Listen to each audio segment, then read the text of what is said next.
Okay, I think we are live.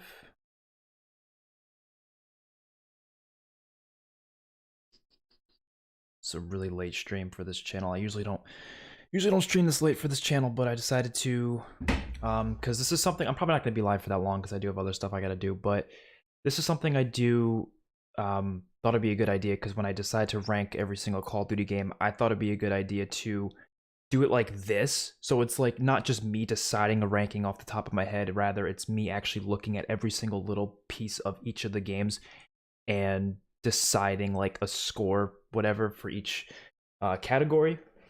And then you get like a total score in the end, and you can easily rank them rather than just doing it off the top of your head. So I was going to do this anyways, just on my own really quickly, but then I thought it would be more enjoyable to stream it. So this is kind of a last second stream decision, to be honest. But we're doing it anyways, so thought it'd be fun. I did the same thing for all the zombies maps. What's up, Kermit the Frog? How you doing? I did this for all the zombie maps. I'll hold on, let me pull it up. I just want to pull it up real quick. Yeah, right here. I did this like God knows how long ago. It was like 2 years ago. And it was kind of the same idea, different categories for every map, and then you get a total out of 100% at the end, and then you can rank them easily, right? And I want to do that same thing, but for the actual multiplayers. Now, the reason I'm doing it for multiplayer instead of the other modes is because that's a whole nother thing, and that'll take way too long. I just want to do it for multiplayer right now and get scores for each of them. I thought it'd be fun to stream it because then people can give their input and such, and I don't know. I thought that'd be interesting. But this is very last second, so I'm not expecting that many people to come in this.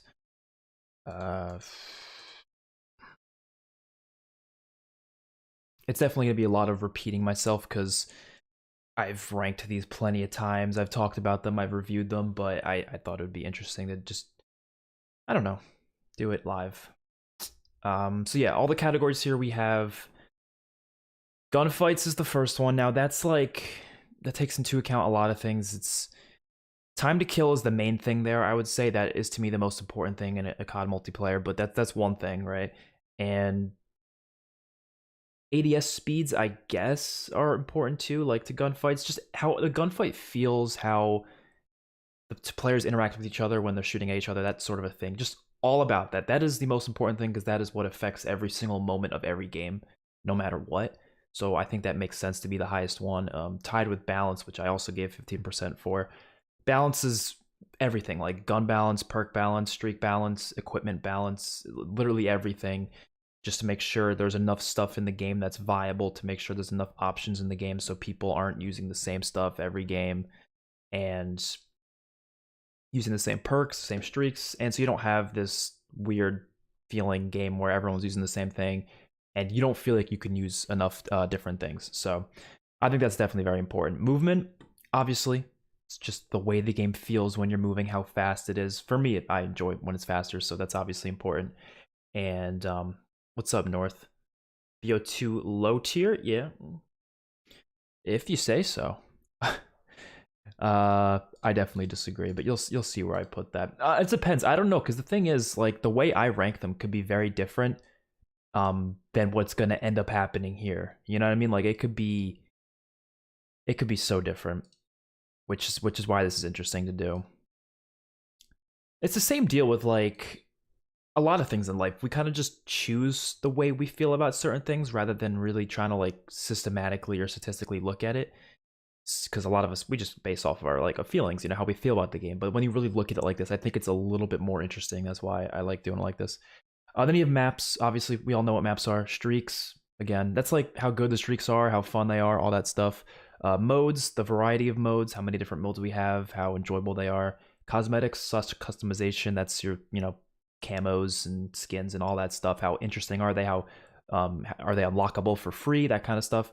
Created class and features, that's just the created class system, and I also added other features as well in there, like just any cool features that the game has that may be interesting, like gunsmith or the firing range or whatever, maybe soundtrack. some people might not give a shit about soundtrack. I know that's way more important for campaign and zombies, but I still think soundtrack is important to multiplayer. Optimization, that's graphics, animations, sounds, bugs, glitches. Like, is the game well optimized? That's only 5% because I don't think it affects every single match. You know, if the game is really buggy, it might not affect every match and it might get patched soon. So I don't think it's that important. Innovation, 5% as well. That's just, is an innovating game. You know, did it do some new stuff? Did it do the same shit that it always does? Obviously, this is color coded. The green ones are Infinity Ward games, blue ones are Treyarch games, and orange ones are Sledgehammer games. Thought that'd be fun. Is the hit detection and gunfights? The hit detection affects gunfights, but I think it's more so an optimization. But I would say it's somewhat. It definitely affects gunfights too, though. Oreo Smith. What does that even mean? I'm not even going to try to decipher what that means. Okay, let's get through it. We're just going to go through everything in each category first rather than going through each game. And then we'll see what all the games have scored at the end. It will automatically, you know, count them up in the total column at the all the way to the right, which you guys can't see. I'll make it so you guys can see everything. I just don't want the numbers to be too small, though. That's the only thing I don't want. I could do this. And then, nah, yeah, some of it's going to be cut off, whatever. It doesn't matter. We'll get to the side anyways, but I don't know. Is the numbers too small? Let me know, because if the numbers are too small, I will try to change how this graph is set up a little bit. I could move this over, because this doesn't have to be like that. I could just put cosmetics on here. I don't have to put the slash, so I can make it a little bit smaller. I just want as much of the screen to be visible as possible. I'll just put features here. Like, I don't have to put create a class and features. That's kind of just part of it, I guess. There we go. Okay, that's perfect. That is perfect.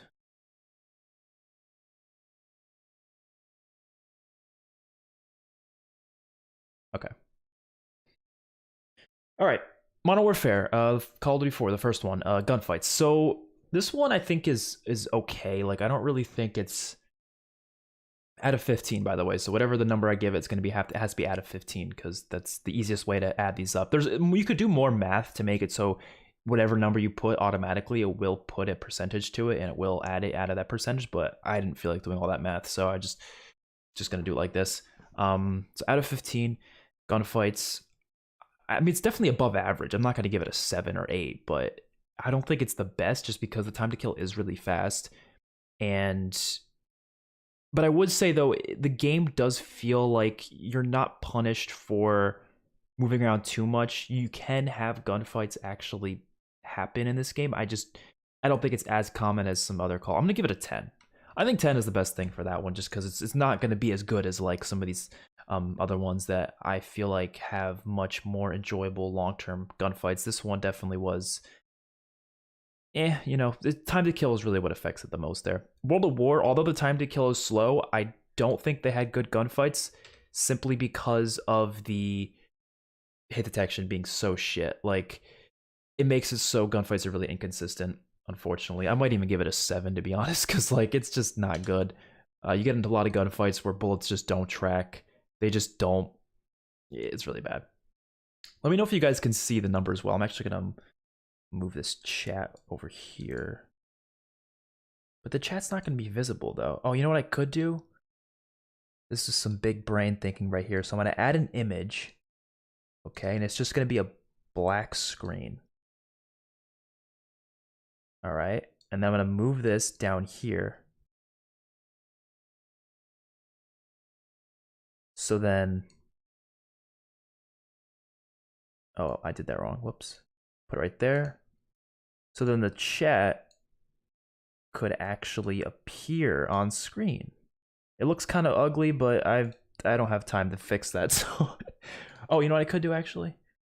By Control Shift,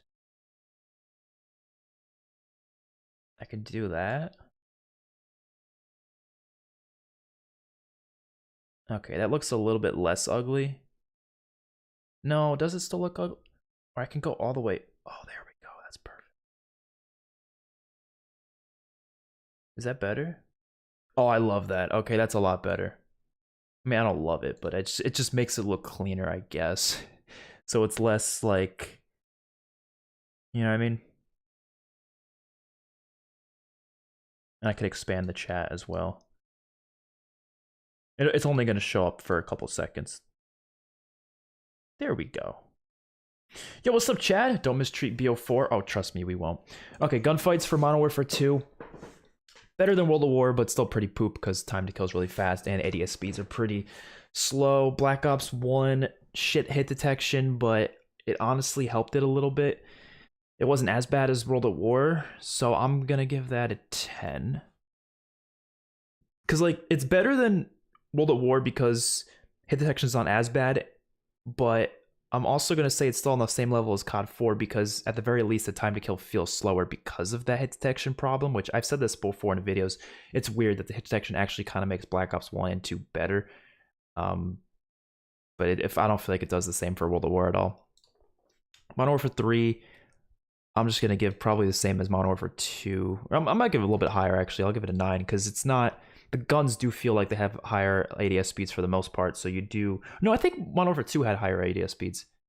I think Modern Warfare 2 did, in total, like on average. Obviously, it depends on the gun you're using. But MW3, I usually used fast guns anyways, so it didn't really matter, but that's not how the whole game was. It might just be the same thing then, honestly. Black Ops 2, I'm going to give 11, which might seem low, but I don't think gunfights is Black Ops 2's specialty. Like, I think there's things about it that are way better. But that is probably fair for that. Ghosts, probably going to be a big fat 6. That was just way too fast a time to kill. Advanced Warfare, I'll give a 9, because although I think it's nice and quick, the exo movement and everything, I don't love the sort of like, what do you call it? The exo movement, how it affects everyone's like up and down, they're so high against each other, rather than Black Ops 3 Infinite Warfare where it's much more controlled, the advanced movements, so you can kind of get in better gunfights, I guess. Which leads me to say Black Ops 3, I think I'm going to give a perfect 15 out of 15 for gunfights in BO3. Infinite Warfare as well is going to get probably a 15. I would say so, right? Because there's really nothing I have against... Well, it's more about their movement, I guess. Movement affects gunfights, though. That's why I was thinking about having them be the same category, but they are technically separate. So, because I'm thinking about movement here, but if you really look at the gunfights, I think the time to kill was perfect in both of these games, though. Like, I don't really think there's any reason to give it any lower than a 15. I don't have any issue with how the gun... Oh, no, you know what? Specialists. I kind of forgot about specialists. Those do affect gunfights. I might lower it then. I totally forgot about specialists. Those kind of did affect gunfights because you had situations where people would come at you with guns that were one-shot killing, and you had a gun that clearly was not able to do that. So, but they didn't affect every game, so I'm just gonna give it a 14. I can't give it a perfect 15 out of 15, but I'll give it a 14. World War II, I'm actually gonna give a 12. Really high, I know, but I think that had a really solid time to kill, and it felt really good to get in gunfights. Black Ops 4, again, specialists kind of ruin it, but it would be a 14 otherwise, because time to kill is perfect in that game, in my opinion. Modern Warfare 2019, I did not like the gunfight situation, but I don't think it was any worse than Modern Warfare 2 and 3, so I'm just going to give it an 8. Black Ops Cold War, I think, might just be the only Call of Duty that gets a 15 out of 15 for gunfights, but the only thing keeping me from thinking that actually should be the case is because I think the headshot multiplier was too high in that game. So I might just give it a 14. That sounds just about good. This is definitely not adding up properly. Why isn't this adding up properly? It says 26 over here. How is it adding to 26? There's only a 12 over here. Why is it doubling it? There's no hidden numbers over here, is there? Yeah, B12 to L13. Why would it... Oh, B12 to L13? No, that's wrong. Yeah, let me delete these. There's something wrong with these. It should just be sum, and then you just take the sum of all this. Yeah. Okay, there we go. I don't know why it was fucking up before. I truly believe Vanguard is the worst COD since COD 3. Damn! Yeah, I don't agree with that. I don't love Vanguard, though. But on the topic of Vanguard, I'm going to give it a And as much as I love the new time to kill mode, that is not the core game of Vanguard, so it's kind of unfair to say that it would be deserving of a high score just because that one mode that was in there for limited time. So I'm going to give it a 9 just because I like it more than Modern Warfare 2019's Gunfights, but I don't think it's that great either. So that's good. I think that's a solid solid amount. I don't know why'd the colors change here. It changed it all to green. Do I have to go through every single one and add? Oh, shit, I guess I do. Put the wrong one. It's cornflower blue.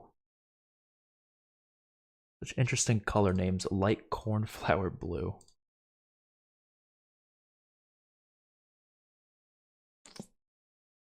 I'm probably like I should have added the numbers at the end. Or no, I guess it's kind of cool to see the changes over time, so I guess it's not a big deal.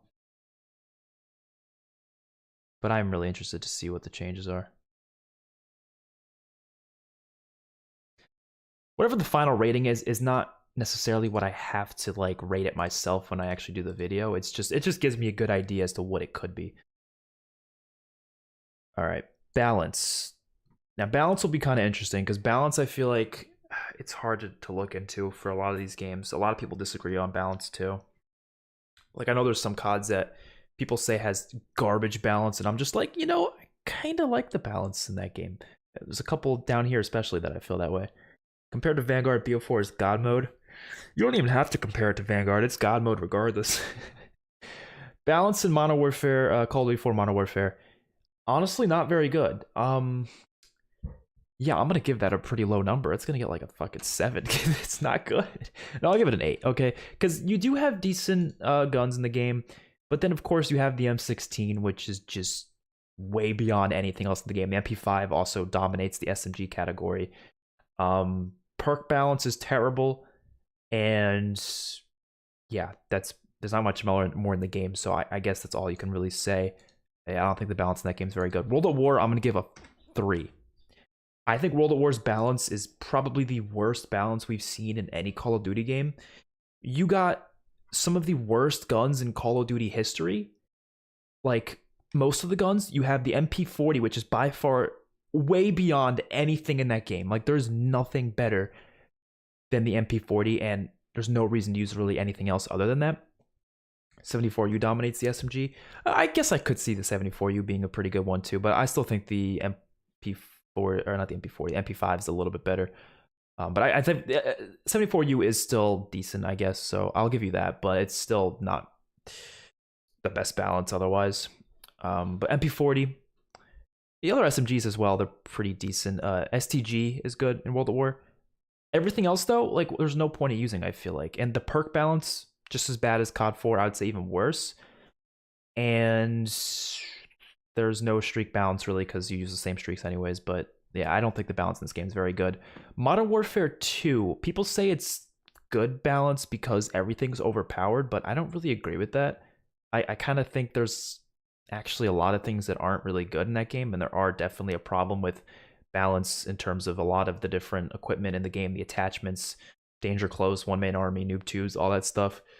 But I think it's better than World at War, so I'm gonna give it a 4. Not so good so far, but because they didn't really understand balance till later, to be honest. Do you agree Cold War and Vanguard use the same game engines? I don't think they use the exact same engine. They technically all have the same engine, like every COD, but they're just modified versions of that engine. So, like, I think Vanguard's engine is more along the lines of Modern Warfare's engine. It's kind of like a built-off version of that, whereas Cold War was kind of building off of, like, Treyarch's previous engines and, like, Black Ops 4 and 3 and stuff. So I don't think they're, like, the exact same, but they're definitely similarities, because every COD still has some similar engine to it. That's the thing about engines. A lot of people don't really get what they are. And engines are essentially, like, game engines are essentially like the stuff you use to cook, right? If you're analogy to food, right? If you're making a meal, the game engine is basically just like the stove or like the spatula or the pan, whatever you're using to cook. It has nothing to do with the ingredients itself. It has nothing to do with the meal itself or the food. It's really just the stuff you're using to make it. So you could have very different games with the same engine. Black Ops 1's balance, I think it's pretty good in the perk category. I think the streaks are really well balanced. There's a lot of good balance there. I don't know if I feel about how I feel about the gun balance though. Aside from the ARs are really well balanced. When you go into the other categories though, I think the snipers are kind of shit. SMGs besides the 74U are pretty pointless to use. Some of the shotguns are fun. So I'm going to give it it's definitely better than the last 3 CODs. They definitely did a lot better job. But I'm only going to give it 11. It's not completely perfect, but it's still pretty good. Modern Warfare 3, you do definitely have some overpowered guns there, but I think it's way better than Modern Warfare 2's balance. You still have some frustrating perks and death streaks and stuff, but I'm just going to give it a 9 because I think it has some decent balance there. It's not quite there yet. SMGs and BO1 are all terrible, exactly, except the 74U, pretty much. Black Ops 2's balance, I think, is phenomenal, except for those damn snipers and the C4s. But everything else is perfect, in my opinion. I think Black Ops 2 has some of the best gun balance overall. It's just, I think snipers are a little overpowered. I think the C4s are a bit overpowered. But there are a lot of viable guns in that game. I can't think of many BO2 guns that are not that good. So I think that's a pretty fair rating for BO2. Everyone used the MP7 in Modern Warfare 3. Yeah, I mean, that's true, but that is because it was the best gun. That's why it's at a 9 rather than anything higher than that. But I definitely think it has better balance because you still don't have those really obnoxious like things like One Man Army, noob tubes, like what Modern Warfare 2 had. Well, you have noob tubes, but you don't have the overpowered ones. But yeah, pretty much everyone did use the MP7. Every game's gonna have that where there's like 1 or 2 overpowered guns that everyone uses, but it just depends on the other guns to me. Are there enough other guns that are viable options or not? Ghosts? How is the balance in Ghosts? I don't remember like having that many issues with the balance. I feel like the guns were decently balanced. Obviously the Honey Badger was OP, but there was still a lot of other options in this game. Obviously the time to kill being really fast, it was pretty easy to balance the guns. Perks I think were okay. Honestly, Ghost is going to get a decent score for this. I really don't think the balance was that bad. I just don't like the IEDs. Those like bootleg C4s. It's like a C4 / Claymore combination sort of a thing. I hated that thing. So I'm probably going to give it like a 12. Because those things were really fucking annoying. Like, I hated that thing. And you definitely had a couple of guns that were definitely way too weak. But I think it was decent. I don't think gun balance was that bad in that game. I'll be honest. Yeah, there was a lot of options in Ghost. I agree. MTAR, Ripper. Oh, I love the Ripper. The Ripper was easily one of my favorite guns, probably in COD history, actually. Advanced Warfare, fucking terrible gun balance. I think this is going to get the same as probably... No, I think it's a little bit better than like Modern Warfare 2, but it's still not getting anything too high. 5 is what I'm going to give Advanced Warfare. You had all these weapon variants, which I'm okay with weapon variants, but you got to make them at least balanced. Like, the Obsidian Steed was so much better than like the base BAL, and then you had, you know, a lot of other OP guns that you could only get. Honestly, I might even give it lower than that. I don't know. It's not a good... It just wasn't good because of all that shit, you know? And if you're wondering why I don't have a microtransactions category, there's a couple reasons for that. First of all, because not every COD had microtransactions. And actually, I'm going to change this category to customization because right now it says cosmetics. But not every COD has cosmetics, so I'm just going to say customization. Well, every COD has camos, so I guess... No, actually, World of War doesn't. Never mind. So I'll just say customization. But I don't have microtransactions as a category because to me, microtransactions affects a lot of these things. Like supply drops could affect balance. They could affect customization. They could affect a couple of these things. So that's why I don't have microtransactions as a separate thing. Golden Era CODs, COD 4 to BO2, then Black Ops 3 and 4. Everything else was either mid or bad. Where's the matchmaking tab? I guess matchmaking would be kind of a part of features probably, because it's hard to include that when I know a lot of people despise skill-based matchmaking and it affects the entire game for them, which is fair. I don't like skill-based matchmaking. I'm one of those people. But it's hard for me to say the game deserves to be shit because of that. Because think about this, like, if you were playing a game like, let's say Cold War, for example, and you were only playing against bad people every game, you would have such a different experience than playing against people of your own skill level, right? So yeah, it does affect a lot, but that's not really the core game, you know. And it's hard for me to find like a specific category for that. So I think it'd be easiest just to include that in features, I guess, because skill-based matchmaking is all about the subjective individual experience. So it's really hard to rate that on some scale, because I could reverse boost or some shit, and oh yeah, I'm sorry, I spell things wrong sometime. Okay. Oh my god. But what was I saying? I completely forgot what I was saying. I love reading YouTube comments, I do, but I feel like I always get completely off track because of like reading YouTube comments.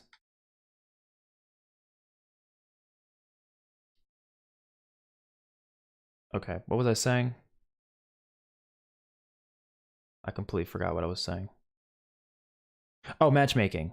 Um, it's really hard to include in its own thing because, like I said, you could reverse boost, you could get an easy lobby, and you could just dominate the lobby and have the time of your life.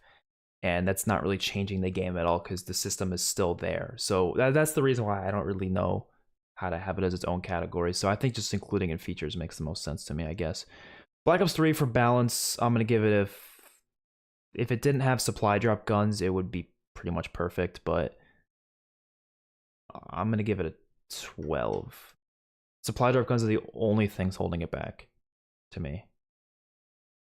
Yeah, that's fair. It did a good balance. Yeah, it's just the supply drop guns kind of ruined it because then you have people using guns that are way better than others because a lot of the supply drop guns were really damn good. You still could do just fine with. I guess no, you know what? I'll give it a 13 because yeah, the base guns were pretty damn good. The only supply drop guns I can think of that were like really, really good was the MSMC, and there was, what was the other one?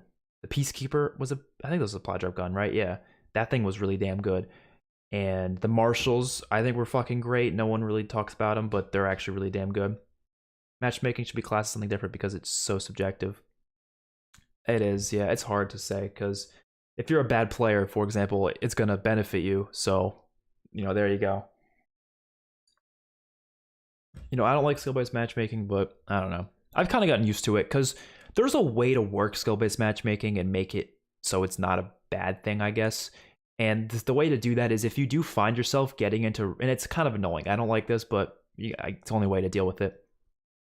If you find yourself getting in a situation where you're getting in really hard lobbies and you're just dealing with the most obnoxious players possible, just sit back and just play the match.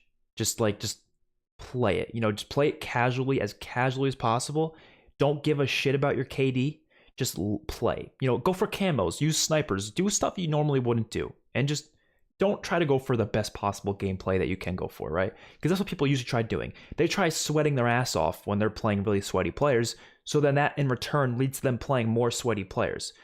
I think the best way to make it work is just chill out and just play however you're going to play. And if you do really bad, eventually you'll probably get into easier lobbies within the next game or two, because that's how skill-based matchmaking works. It's not based on your total KD. It's really more so your last couple games KD. So if you do a couple games that you don't do that good, you're going to get into easier lobbies after that. So that's the way I usually do it. I think it's the easiest way to deal with it. Or I just try my ass off against good players too. It's possible to still do good against good players. BO3 should be like a 10. The Breccia Marshals weren't balanced. They were annoying, but I didn't feel like they were that detrimental. I was able to outgun them, but I took off 2 points just because of that.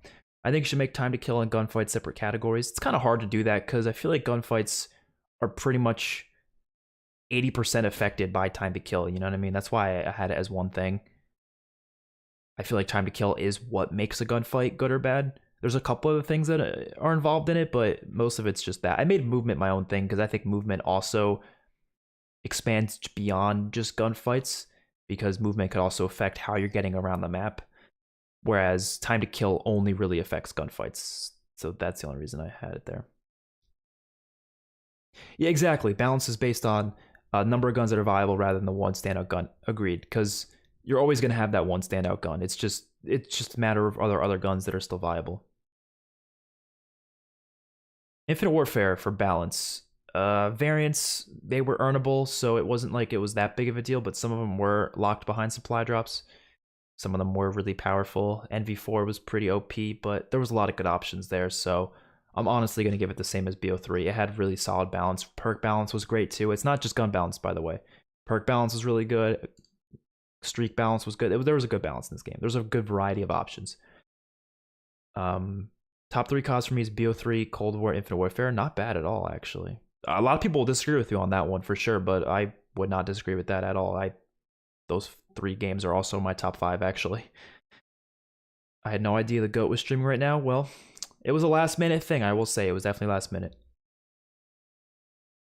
Never heard of someone who liked Infinite Warfare? Well, you got one right here. You got one right here, and you got someone in the chat. I'm really interested to see what the total is at the end of this, though. Because I don't know if it's going to be the same order as my actual ranking. I don't even know. World War II, for balance, a lot of the class customization balance was pretty bad. Like perk balance, like you only had one perk option, and that there was like 40 fucking perks. So it was like you're going to use the same couple perks most of the time, anyways. For the guns, I don't think the gun balance was that bad.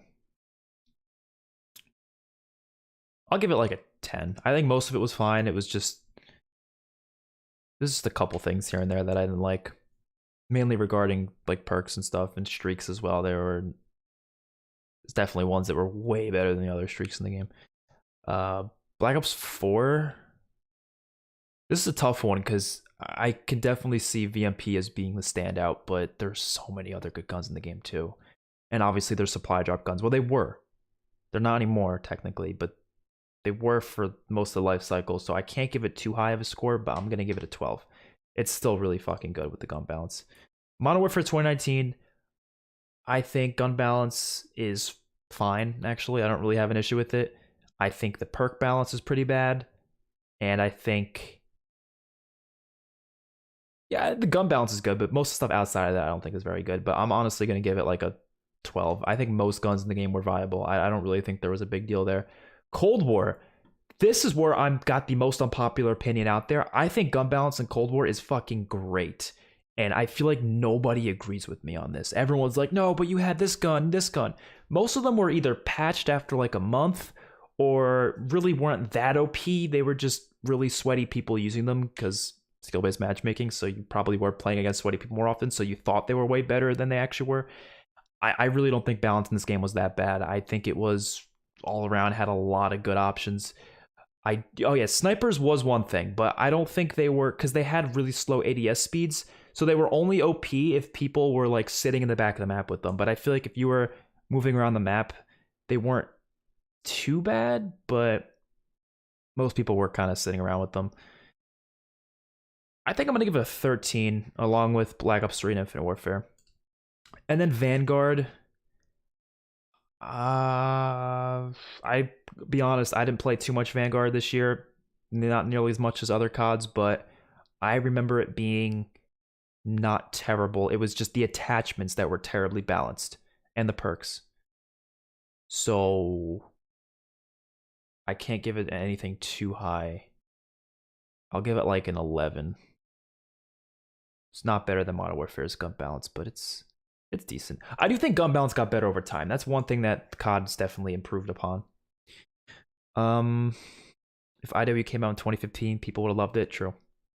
For me, it's BO2, Modern Warfare 3, World at War. It's fair. I love high time to kills. High time to kill games require more skill. Look, like BO4, it was easy to dominate. Agreed. I've made that opinion many times. BO4's time to kill is too high for me, and that's fair too. But I loved it though. I loved it. The zero flinch snipers, yeah, I think it's the only thing that made me lower it a little bit. I did kind of forget about that. That's why I gave it a 13, but I was actually about to give it a 15. If I wasn't reminded of the snipers, I think I would have given it a 15.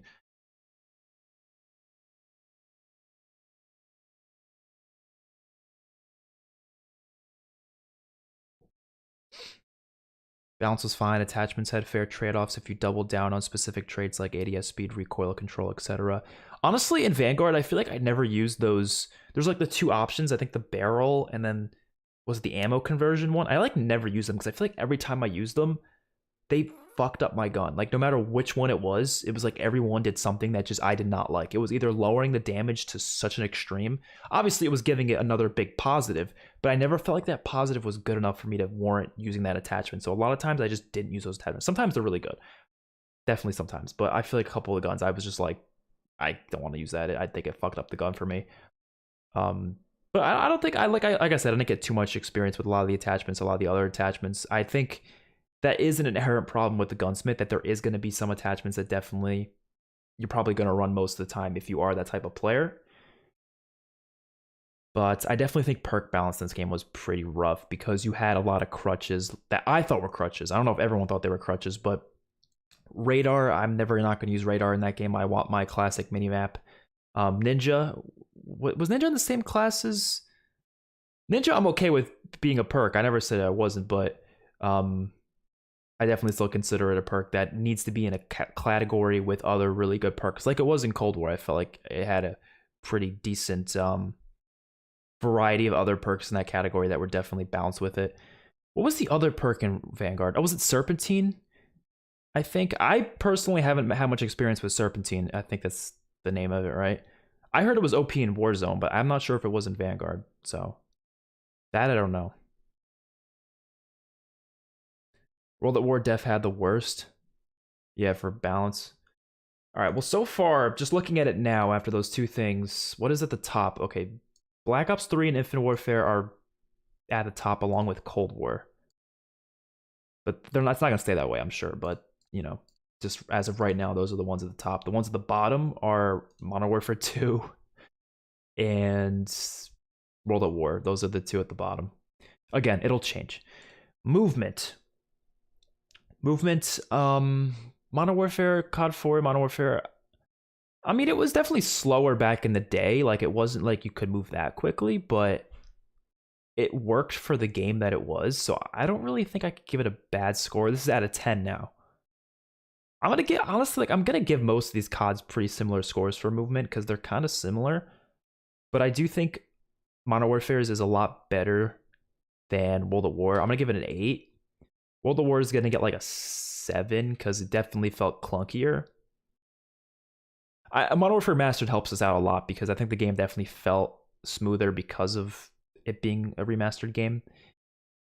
This game with the movement, it was, yeah, definitely. I am including Modern Warfare Mastered, by the way, when I talk about COD 4. I don't know if I mentioned that, but this is also Modern Warfare Mastered, not just the original COD 4.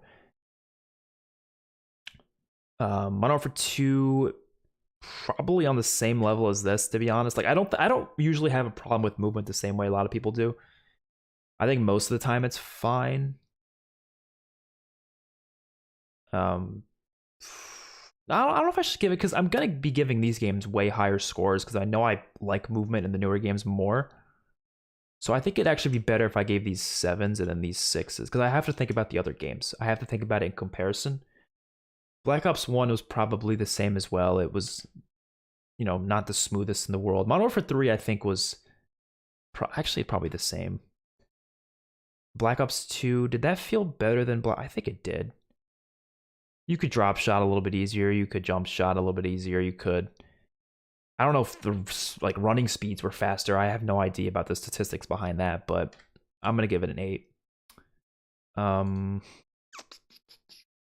Ghosts, I think, was a little bit slow. Like, you felt kind of like you were really heavy, moving around a lot of guns. Sliding was pretty slow. Sliding was a cool addition, but it didn't really become that useful till later on. So I wasn't a big fan of that. Advanced Warfare, I like exosuits, but I don't love them. I much prefer the advanced movement in these games, which I'm just going to give those 10 right off the bat because fucking I love advanced movement. But Advanced Warfare's exosuits, I think, were okay. So I'm going to give them a 7. But they weren't that great yet.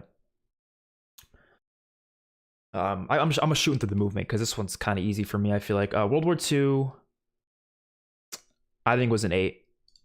I would say it's an 8. Black Ops 4, I think, is a 9.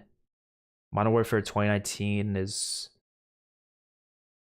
I didn't like the tac sprint, but it wasn't like it was a... it had its uses for sure. You definitely felt heavier again. This kind of went back to like ghosts and like... unless you're using Dead Silence or like, faster perks that can make you run faster. Like the field upgrade Dead Silence. But I feel like a lot of times, especially if you use any gun that's of decent size, you were a bit slower. But it's not. I'm not gonna give it a 6 like Ghost. I'm probably gonna give it like a 7. Black Ops Cold War.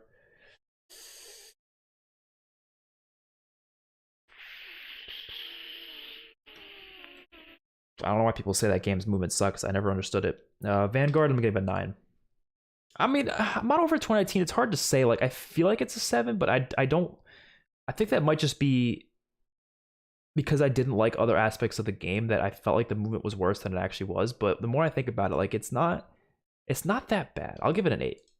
I think an 8's fair. Vanguard felt a lot faster. It could also be because of the change in the what do you call it? The FOV. The FOV slider, I think, makes Vanguard feel like you're running faster than you actually are. But I'm just gonna put it at a 9 because I do like being faster. That's not the only aspect of movement. Obviously, other things determine how good the movement is, but I think Vanguard deserves a 9. The movement doesn't matter if no one moves. That's fucking true. I didn't even think of that. I didn't even think of that. But we'll talk about that like in like other aspects, like maps, for example. That's obviously going to have a lot to do with the pacing of the game. We got a lot of comments here. I might read some of them.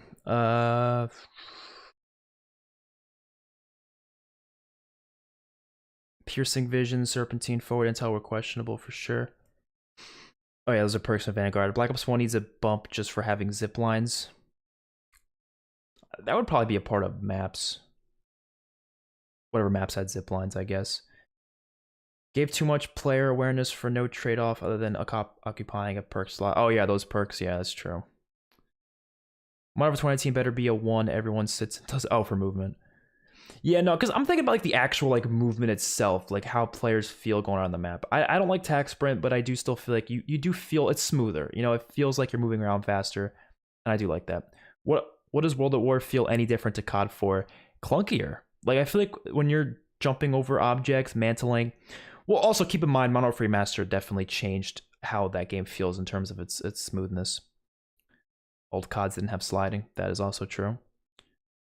Modern Warfare 2 had lightweight and marathon. Both could be pro combined with no fall damage. You can fly around the map sleeping. Yeah, but I'd never run those perks though. There was always better perks. Like yeah, any of these ones you can be fast if you use the right perks, but by default, I wouldn't be using them. All right, maps. COD 4. COD 4 I think had a lot of solid maps. I love Crash. I love Crossfire. No. Backlot. Yeah, Backlot's the one I like. Crossfire is decent, but I like Backlot a lot more. Strike's okay. I wouldn't say it's the best maps here. A lot of people probably think it's higher than this, but I'm going to give it a 7. I think it has a lot of classics, but I don't think it's quite there yet. I do like World at War's maps more. I'm going to give that an 8. I think World at War has a solid lineup of maps in terms of you got Courtyard, you got Castle. It's not as good as a lot of other CODs, but it's still going to be decent, at least in my... No, actually... Do I want to give this an 8 or do I want to give this a 7? Because there are a lot of shit maps too. That's the thing. You got CeeLo, you got Upheaval, which I know people like, but I don't. I don't think the DLC maps were very good either. Most of them were pretty shit. This is before I feel like they really understood good map design. Not until like Black Ops 1, in my opinion. I know I'm going to get hate for this. I don't care. I don't care though. That's going to get a 7 as well. And Modern Warfare 2 is also going to get a 7. This one I know I get some shit for because people say Modern Warfare 2's maps are like the greatest things of all time. I just don't like a lot of them. I love High Rise. I think Terminal's a classic, but I don't love it. I love Favela. I think Rust is really fun, but like there's so many just maps I don't like in it. Like there's so many maps that are just too big, too convoluted. Is that the right word? I don't know what the right word is, but there's maps that I just don't feel like flow well. They're fun. Don't get me wrong, they're fun maps because they're classic and they're nostalgic. I have so much nostalgia for Modern Warfare 2 maps. I've been playing COD since 2006. I was playing in this prime. I had a great time on them. But when I look back at them, I'm like, were those really designed well? No, we just had a good time on them because it was 2009. Nobody really tried back then. Everyone kind of played casually. Everyone kind of sat back, relaxed, didn't really give a shit. So we played in a way that made them way more enjoyable because we didn't really care. But when I look back at them, I can't say that they're all that great. Now, a lot of them are fantastic, though. A lot of them are. But I don't think they're good enough to give it higher than a 7. Black Ops 1, though, is getting a 10, though. That's without a doubt. I think Black Ops 1 got the map design down pretty solid. You have so many iconic maps in this game that are actually really damn good to this day. Summit, Firing Range, Jungle, Nuketown, Stadium, Launch. What's the other one? What's the really iconic one that I can't think of right now? Shit. It's one of the best ones in the game, but I'm forgetting it. I don't know. I'll remember it later. But yeah, no, Black Ops 1's maps are phenomenal. Modern Warfare 3, I hate to say this, but I think I'm going to give it a 6. Again, just like Modern Warfare 2, people swear to me these maps are masterpieces. I don't see it. And they look like shit. I'm sorry, this game, the maps look like shit. They're all green and gray, and people blend in. The visibility is garbage on these maps. Look at a map like, what was it, Village? People blend in with the bushes, which is realistic. War's gonna be like that. You're gonna have people who are basically camouflage in the bushes. But for a video game, an arcade shooter, I don't want that. I don't want that. I don't like the maps in this game. I love Hard Hat. I love Dome. A couple other maps, but most of them I don't like that much. Yeah, Search. See, the thing about Search and Destroy is I think any map can be good in Search and Destroy, regardless of if it's really that good of a map. So I usually don't determine how good a map is based on its Search counterpart, because they play very differently. Crash, Backlot, Crossfire, Vacant, Strike. Yeah, Vacant. I forgot about that for COD 4. Modern Warfare 2 had the best maps of all time, and Black Ops 1 had the best DLC season. I'd actually say Black Ops 2, I think, had my favorite DLC season. Black Ops 2 and Cold War should be a 9 for me. For maps, we'll see. All these games are getting 0 for no sex. I should make a sex category. I think that'd be interesting. Black Ops 2, 10 easily. Like, there's no conversation there. Ghosts, I'm gonna give a 4. Only reason it's getting a 4 instead of like a 2 is because the DLC maps are great in Ghosts. Ghost has some phenomenal DLC maps. It's just their launch maps are shit, so I can't give it much higher than a 4. But they have great DLC, so it's gonna get a 4. Advanced Warfare's maps, I think, were fine. They were just a little too vertical for me. Like, the verticality was a bit crazy. But I really don't think there was that many bad maps in this game. So I'm actually going to leave it an 8. Might be crazy to some people, but I think there's a lot of cool maps in this game. You had a lot of interesting, like, what do you call it? Map-based events. Oh god, what is this bot? Get out of here. Hide user on this channel. Damn.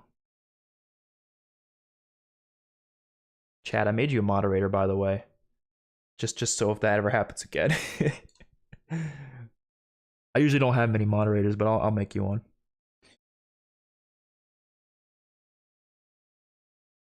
Modern Warfare 3 was lit. My first COD. Elite Clan was the first to max rank on PlayStation. We could spawn trap people so bad they would spawn in one spot. Oh, I loved doing stuff like that in those games. I do remember doing stuff like that too. But I ain't letting nostalgia get in the way of this. Because I do, like, out of all these CODs, I probably have the most nostalgia for Modern Warfare 2, but I'm still giving it pretty low ratings because I do think it doesn't have the best design out there. Drone was awful. Yeah, Drone was awful, but there was just so many amazing maps that I really don't care. It was still phenomenal. Oh yeah, no, don't worry about it too much. It happens like once every stream anyways, but, you know, just in case I missed it or something and someone wants to get to it first. Just in case.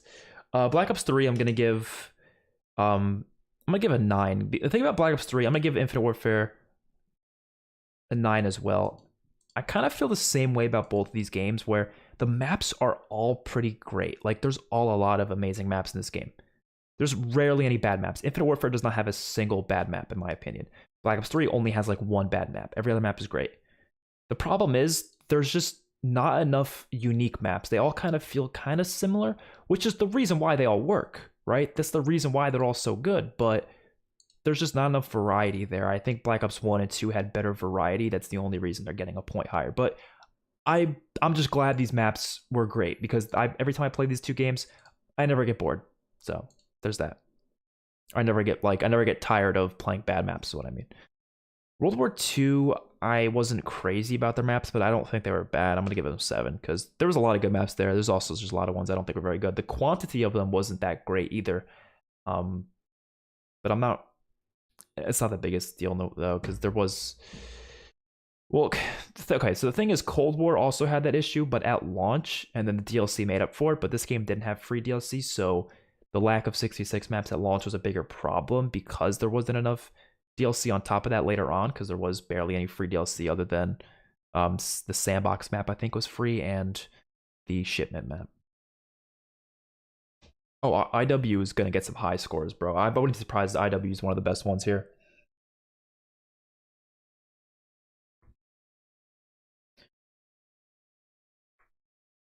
They don't have bad maps, but they're all kind of mid. I think they got enough great maps, though. I do think there are a lot of great maps here in Black Ops 3 and Infinite Warfare. They're just none of them are like that different as the way I feel. Which COD is the most variety in like terms of map design? Honestly, probably it's one of the older CODs, probably Modern Warfare 2, honestly. But I don't really think variety is always a great thing, only if the variety is good. And like I said, I don't like a lot of the maps in that game, so I don't really care that they're different because they're still not that great. Black Ops 4, I'm going to give I want to say 8, but I'm also thinking 9, but I'm probably going to stick with 8 just because the DLC maps were a little bit too big, a lot of the DLC maps in this game, but the launch maps in Black Ops 4 were all like S tier maps pretty much, most of them. I loved the launch maps in BO4. But DLC kind of ruined it because they were just too big for 6v6, I feel like.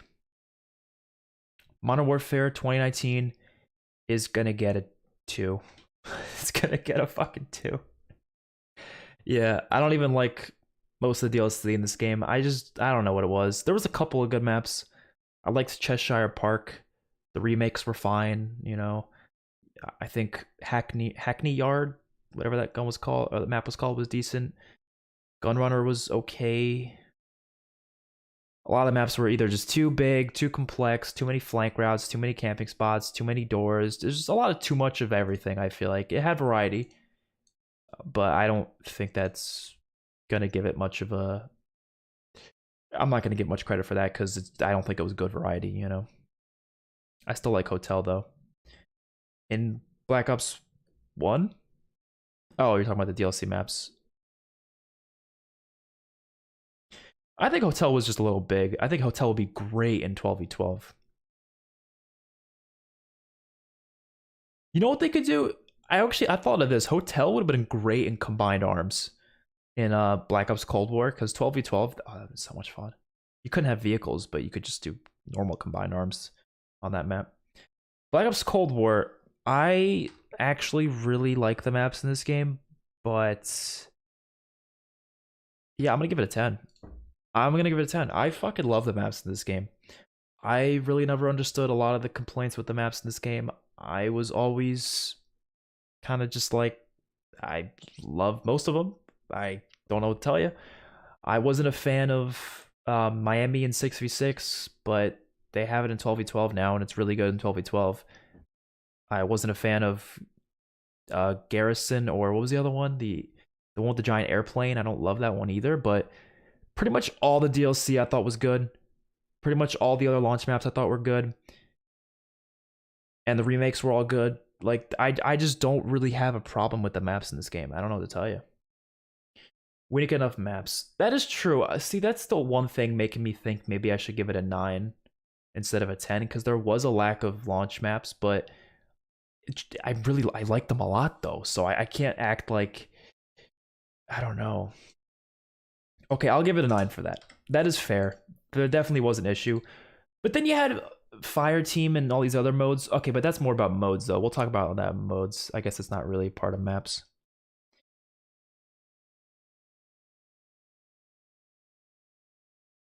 What's up, Matsuki? Is that the best thing to call you, Matsuki? I don't know if I'm saying that right, but I'm gonna say that. How you doing? I feel like the maps are just forgettable in Black Ops Cold War. I could see that, but I don't know. I played Black Ops Cold War a lot. I think that's why they're not forgettable to me. But maybe I could see that from someone who didn't, if someone didn't play it too much. I don't know. But I played it a fuck ton, and it's one of the reasons I revisited. I do think the maps are really great in that game. Vanguard, I think has a lot of good maps. I'm gonna give it an 8. That might surprise some people. I shit on Vanguard a lot, but the maps were actually pretty good. I don't really have a problem with the maps in this game. I really don't. There's just a couple of maps that aren't that good, but most of them are fine. Okay, streaks. Cold War is my favorite since 2019, though only one I've purchased myself. Mine too, definitely. I think if I'm going favorite since, like, Black Ops 3 was my favorite since Black Ops 2, then Black Ops 4 is my favorite since, no, actually I like Infinite Warfare. No, I like Black Ops 4 more than I like Black Ops 4 more than Infinite Warfare. Yeah.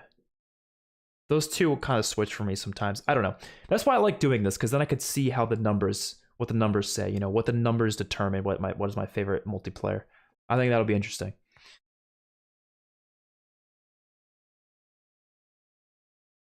Yeah, exactly. I thought the maps in this game were pretty good. I don't really have many problems with them in Cold War. Streaks. So yeah, that's the thing about streaks. These two games only have 3 streaks, and they're not that interesting. It's hard to say though, because it's the first COD though, so it's like the first COD with streaks. But I do have a category over here for innovation, so I'm probably gonna have, obviously COD 4 is gonna get a 5 for innovation. But yeah, when it comes to streaks, that is like, it's hard for me to give it anything that low. So I'll give it a 5 just because it is the first one, but I don't know. Cause should I include innovation at all when I'm talking about streaks though, like in a separate category? Or should I just keep that innovation? You know what I mean? Because that's tough. Because then World of War, I'd have to give it lower, right? Because then it's not innovative anymore in World of War because it's just, you know what I mean? So I don't really know. Yeah, I mean, dogs weren't that good though in that game, to be honest. Didn't they take 2 hits to kill people? I feel like every time someone called in dogs, I would never die by them. Like, I would have an MP40. I would just tap 2 shots in a dog. They'd be dead. They'd have to hit me twice to kill me. I don't even think they were that good. They were cool though, but the Black Ops 1 and 2 dogs, shit on those World at War dogs.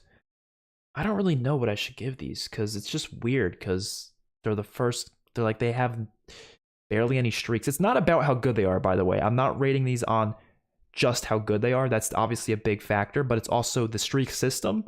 So how good is this kill streak system in the game? Is it a score streak system? Is it, you know, whatever goes around with that? And also the power of them as well. So, or how cool they are, how interesting, how fun. All that's being taken into account. It's not just how good they are. You know, you should lump into customization column progression systems. So yeah, that's what I think I was going to do with customization. It's going to be pretty much everything revolving around either earnable content, so that would include like camos, cosmetics like skins. It would include even just like calling cards and stuff. It would include prestiging, really, because you usually get like new calling cards when you customize, or when you prestige, you get like new calling cards. It could also include somewhat microtransactions, just because that could affect customization. So a lot of that's kind of being lumped in there, yeah. Microtransactions also did affect balance as well. If you weren't here for the balance part, it did affect some of these games, because like supply drop systems are the only reason why Black Ops 3 isn't at 15, by the way, because the balance of this game I think is really damn good, but the supply drop guns made it so there were some guns that people had that other people didn't, so that kind of messed with the balance a little bit, so that's why I lowered it a little bit. So I don't have a column for microtransactions, but it does affect some of these things here. One of the hardest parts of COD tier lists is ranking CODs upon how they stand now, as if they still had a player base versus how good they were for their exactly. That is easily the hardest thing. I try my best to do like a mix of it because I can't really look at it just on how it was at its time, because first of all, not everyone played the game back then. I did, so I'm able to see it as that, but not everyone did. I also don't remember every little aspect of how the game was back in its prime as well, because I played COD 4 Modern Warfare when it was first out, and I was 7 years old. Like, I was so young, so like it's not like I played the game that seriously to really be able to know all the ins and out of the game. But also, I can kind of see what the systems are now and kind of compare the way I feel like they are, the way I feel like they would be today if the player base did still play the game equally. You know what I mean? I think it's the easiest way to look at it. Like, how would you feel about it if it was the current COD with the current player base? It's really hard to do that, but I try my hardest. But that is definitely the hardest thing about doing this. I try to do like a mix of it, like how I felt about it back then, how I felt about it now, how I felt about it before, everything. Like all leading up to now, you know?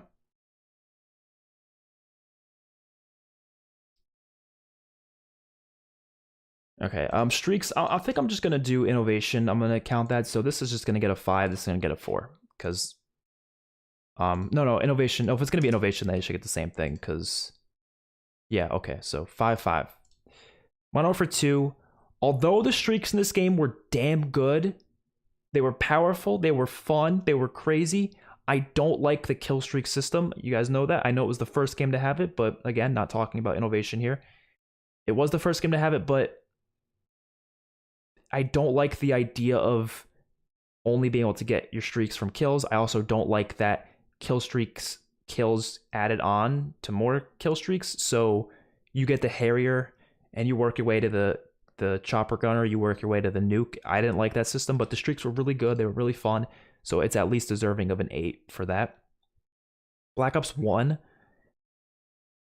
I'm probably just going to give an 8 as well, because, again, fun streaks, really good, but it's a kill streak system.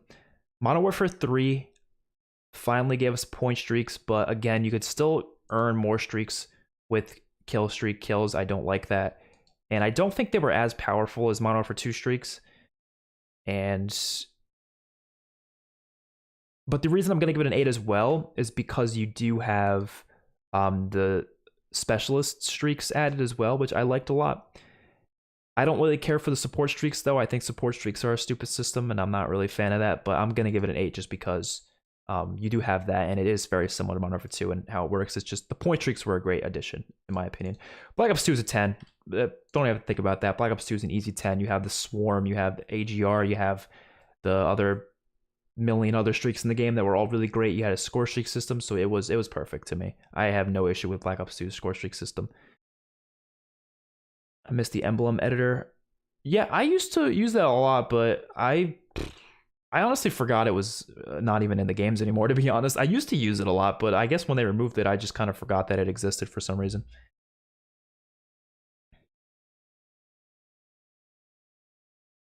Yeah, I remember seeing the zombies for the first time too. I think I got World of War for Christmas, and I loaded it up, and I think I beat the campaign in like the first day or some shit. Like, I did it right away. It was crazy. Funny when people include nostalgia in their rankings, as that the older stuff isn't going to be on top. Yeah, exactly. It's because nostalgia, obviously the older stuff is going to be higher if you're ranking it on nostalgia. That's just how it is. Like, I have Cold War as a COD I really, really love, but I can't really say Cold War's life cycle was anywhere near one of my favorite COD life cycles. Like, I was stressed as fuck this year. I had a lot of stuff going on. There was a lot of things happen in my life. I wasn't having the best time of my life playing Cold War.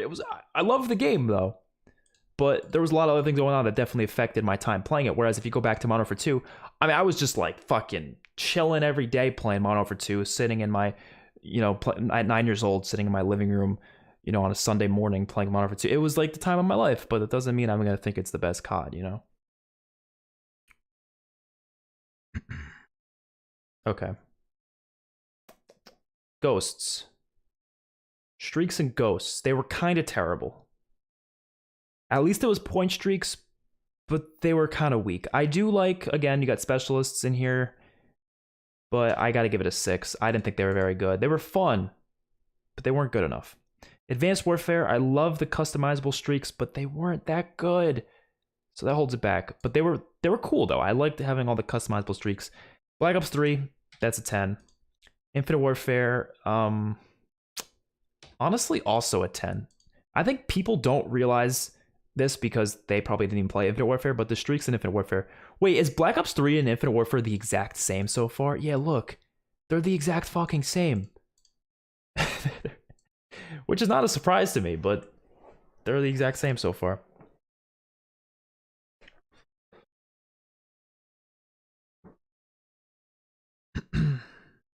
The map-specific streaks were sick. Oh, that's true. Map-specific streaks were kind of cool. You make me want to bump it up a point. That's why I like doing this on stream, because then people remind me shit that I forgot about. That deserves a 7 for that. I do like the ghost map streak, but I mean, map streaks were also kind of part of the maps though, which I gave a 4, but that's only because the DLC maps were really the only ones that went far with the map-based streaks. They didn't really do that shit in the launch maps all that much. The only couple of them really did, like Strike Zone. IW streaks weren't great. I think they were, personally. I played it enough to really get to use a lot of them. I definitely think there wasn't enough of them. I'm not sure how many there were compared to Black Ops 3, but I do feel like there wasn't enough streaks, but I fucking love the ones I used. You have the Thor, which was basically just like an AC-130, but it was really damn good version of the AC-130. The last streak, which I always forget the name of, but the really like the robot thingy you can go in, you could like shoot. Oh yeah, and there was streak variants. Now everyone hated that idea at first, but they didn't realize that you could just earn them with salvage like really easily. It was so easy to get the streak variants. And they're really cool. Like I like the attachments idea in Advanced Warfare as well, but like I said, they weren't that good, so it didn't really matter. But the streak variants in this game actually made some really cool changes. Like I said, with the final streak in the game, which was like I forget the name of it. What the fuck was it called? I don't know. I'm sure someone knows in the chat, but that was a lot of fun. You have the Goliaths. No, the Goliath suit was in Advanced Warfare. There was some sort of a suit in Infinite Warfare, though, right? There was some kind of juggernaut, but I don't remember the name of it. I can't remember the name of the juggernaut in this game. Unless I'm just completely wrong on that and there wasn't one. I feel like there was something. I don't know. Yeah, I don't know. I love the streaks in this game. Again, score streak system, so that's a plus. World War II, they have a score streak system, but the streaks were kind of shit, unfortunately. I didn't really find them to be that useful, except for the ball turret gunner. If you used Blitzkrieg, which was a perk that actually gave you 4 perks, tournament and kill streaks, and made all the perks actually way better. But that was a perk that not everyone was going to use, so I'm going to give it a 6. I don't think they're very, very good in this game. Oh yeah, the Apex. Yeah, that's the one.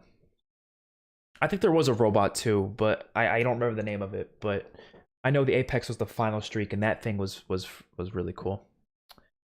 Black Ops 4 had definitely less streaks than Black Ops 3 and Infinite Warfare, and I was hoping there would be more because I was hoping for like a VSAT, and they didn't have a VSAT, unfortunately. But I still really thought they were damn good. I'm gonna give it a 9 because you still had the gunship, you had the sniper's nest, you had the the squad team thing or whatever. They're all really good. Like they were powerful streaks. They just, you know, unfortunately didn't have like the Blackbird, which is what I was hoping for. Oh yeah, the paratroopers sucked. Those were some of the worst streaks I've ever used. I would literally just use the UAV in that game, and then like I usually used, I think, just a normal like missile strike thing, and then the ball turret gunner usually. Modern Warfare 2019, the fact that they moved back to kill streaks I thought was just so stupid. Obviously they have an appointment perk, but that doesn't really fix the problem. A lot of things changed with the streak system in this game, and the streaks were okay. Like I liked some of them weren't that great though. So I'm not gonna give it that high of a score, actually. I'm probably gonna give it a 6 because I was not a fan of most of the streaks in this game. The VTOL was really good. The VTOL jet. Um, Chopper Gunner wasn't as good as other Chopper Gunners in the past. The gunship, they had a gunship, right? It definitely was not as good as Black Ops 4's gunship, that's for sure. But yeah, just the fact that they moved back to kill streaks, I hated. Now, Cold War. I know this is unpopular. I don't like the score streak system in this game, but I actually like it more than having kill streaks. I would prefer this system over having kill streaks. And I do think the streaks in this game are pretty good for the most part. Some of them are a little too good, like the one that, what is that one called? The one that like destroys all the streaks in the air. I hated that one. That one definitely holds us back a bit. I'm gonna give it a 7 just because I don't like the streak system completely, but I do think it's at least better than having kill streaks, and I also do think most streaks in the game are pretty good as well. Vanguard doesn't even have the ability to use score streaks at all. It's literally all kill streaks, and they're okay streaks. Like, they're probably on the same level as Modern Warfare 2019, so I'm actually going to give that a 6 as well. I think that's fair. That looks good to me. Too many streaks in Cold War? There was a lot, that is true. All right, I'm gonna look at the totals right now because I think we're halfway through. So yeah, this adds up to, no, this adds up to 60%. Never mind, we're more than halfway through. But let's see which ones are at the top right now. So Black Ops 3 and Infinite Warfare at the top. That doesn't surprise me actually. And then Black Ops 2 and Black Ops 4 and Cold War are close, which is exactly what my actual ranking would have. They would all have, those will all be in the top 5 anyways. What's at the bottom though? Yep, World of War's at the bottom. Yeah, it's kind of what I expected, to be honest. Modern Warfare 2 is a lot lower than I thought it would be, to be honest. And then Modern Warfare 2019 is pretty low. Ghosts is really low too. All right, well, we still got more left though, so we'll see how it goes. Oh, Air Patrol, yeah, fuck that thing. All right, modes. So modes is like just the variety of modes in the game. This mainly is gonna help out the games, the later games, because of all the different variety of options, like, you know, gunfight or fire team or ground war, not including Warzone or Blackout or any of that. That's a separate thing. This is just the multiplayer modes. It's also just the modes within the game itself. For COD 4, the first one, again, I can't really give it a low score, but it doesn't have that much variety, obviously, because it was the first game. But I'm probably just going to give it like a 6, because it's still, you still have your standard modes in the game. I can't really like shit on it too much. Same thing with World of War, like it has the same modes, the same options, really. Modern Warfare 2 didn't really add too many modes, but they added some, but not enough for me to give it more than a 6. Same with Black Ops 1. This is really just to help out the later games, and I think it's a fair thing to do because I do think those modes deserve to be counted. I don't think people really count the other modes as much, whereas I think they should be. Oh, Black Ops 1 had wager matches. I'm gonna give it a 7. I like wager matches. Modern Warfare 3 added kill confirmed. I don't think it's enough to give it that high of a score, but you do have face off as well, so that's another addition. Black Ops 2 added hardpoint. I fucking love hardpoint. I'm gonna give it an 8. I fucking love hardpoint. Ghosts, what did they add? Did they add anything? I don't really think they added search and rescue, but who the fuck gives a shit about search and rescue? But you had your standard modes in the game, so this is one of those things that's only going to increase unless they like remove modes, which they sometimes do, and they drip feed you them later on. But again, this is mainly just to help out the other modes in the later games because I think those are important to count.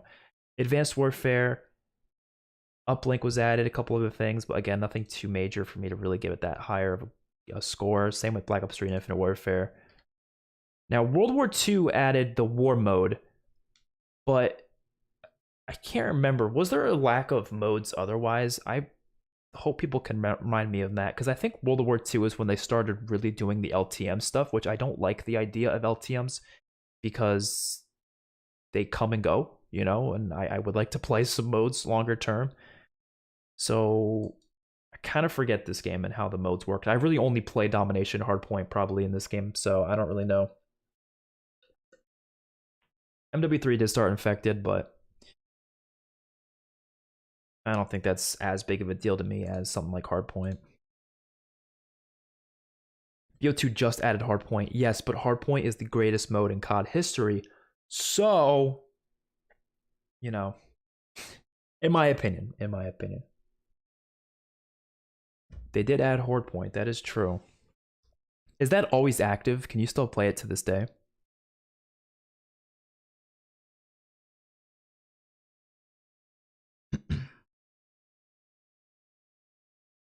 Oh yeah, wait, Modern Warfare Remastered. I totally forgot about that. Fuck, what am I doing? I'm giving this an 8.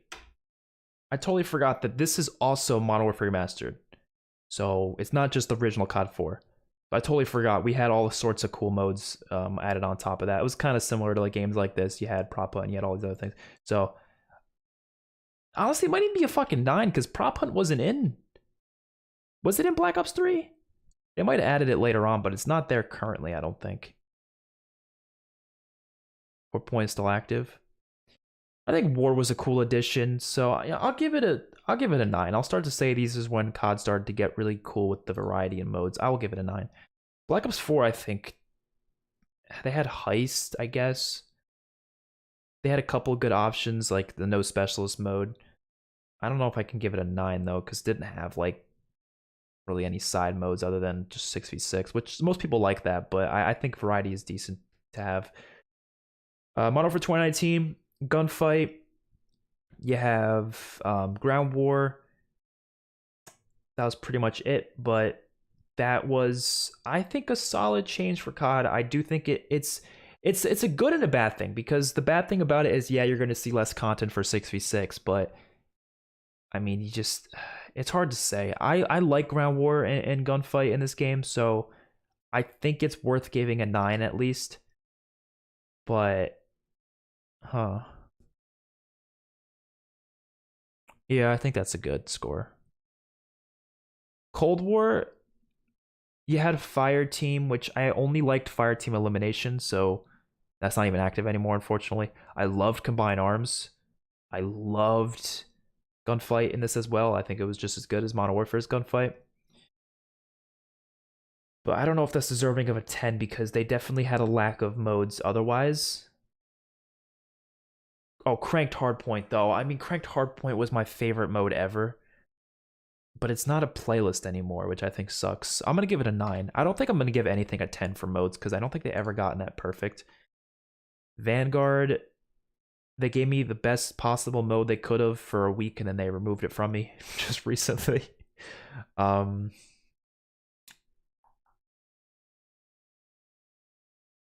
It didn't have Ground War. It had Arms Race, and it was only one map.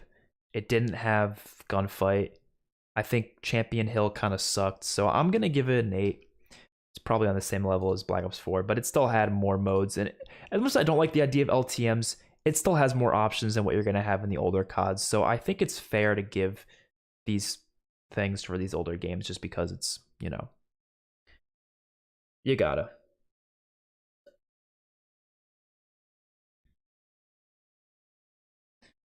Vanguard 8 for modes. Yeah, that's what I did. -3 for no party games except gun game, and abandoned support for Champion Hill and Arms Race. Enhanced and overclocked or POG. I want fucking overclocked to be permanent, but I guess the fuck not.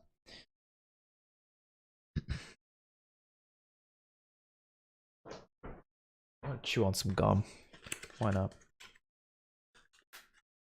I dropped the nuke for the first time on that Vanguard. Yeah, if they kept that mode for a little bit longer, I would have dropped the nuke, because I was like so many games where I was like a couple kills off. I even told myself next week or whatever, I'm gonna go back and play more, but then they removed it, and I was like, oh fuck.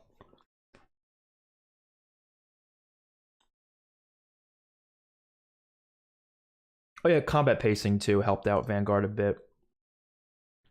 That's true.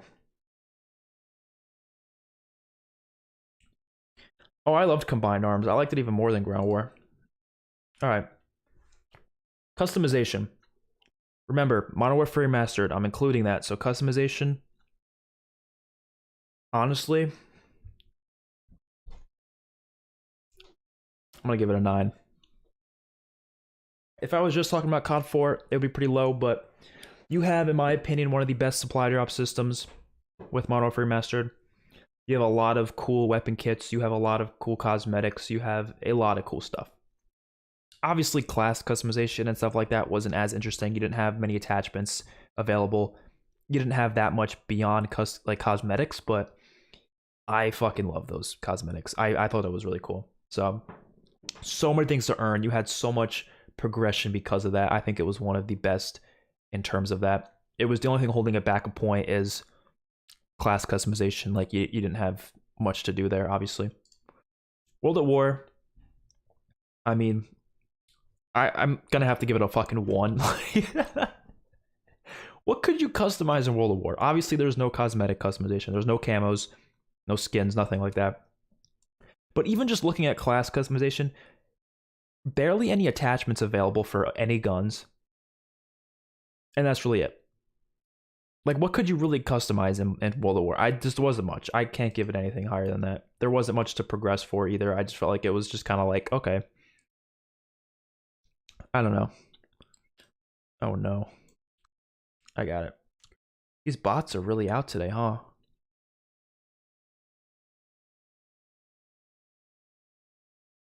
Modern Warfare 2 had better customization because you had camos to unlock. They weren't like the best camos ever, but they were fun to go for, I guess. And you had more attachments available for most guns.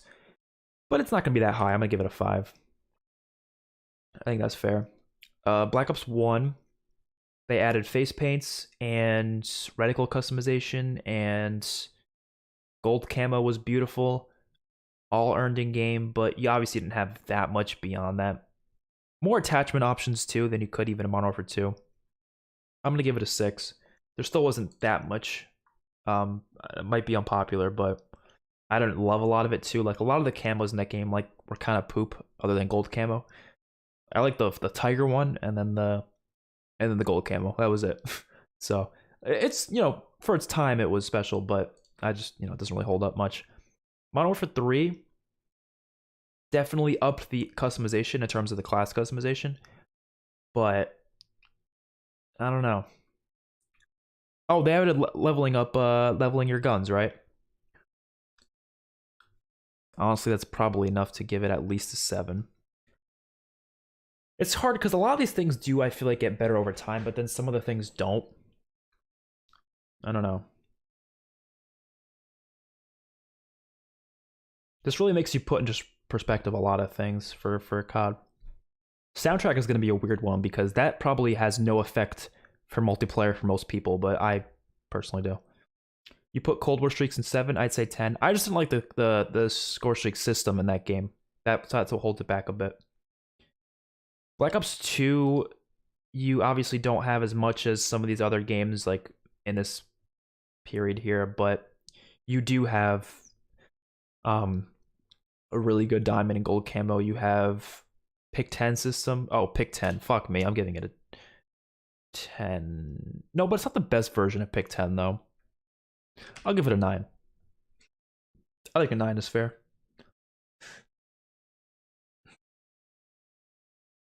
Ghosts. I loved the class customization in this game, I'll be honest.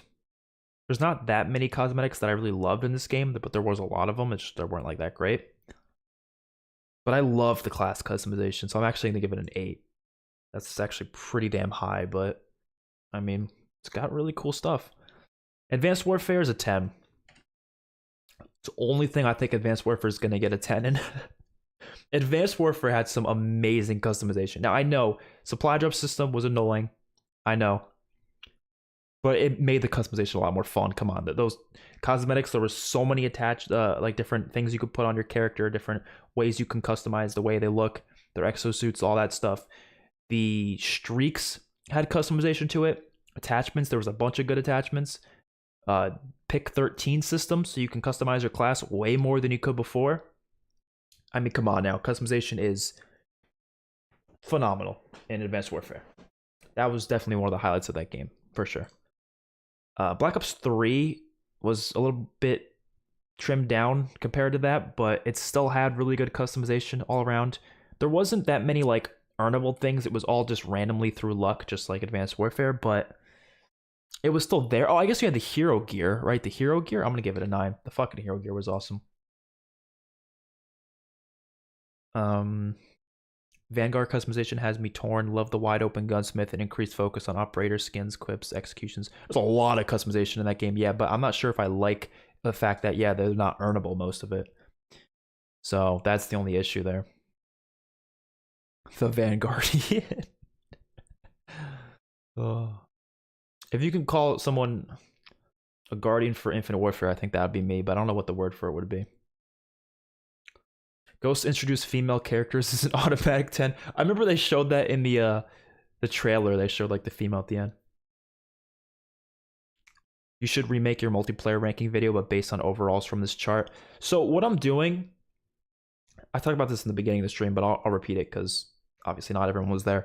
I'm doing like a full ranking again for a while. I'm not gonna do it till like probably March of next year. I'm gonna wait till Modern Warfare 2 has had some time to settle. And I'm going to rank all 16 Call of Duties, including Modern Warfare 2, but on the full game, not just multiplayer. I already did the multiplayer one recently, so I don't really want to redo it. On multiplayer, campaign, zombies, everything the game has to offer.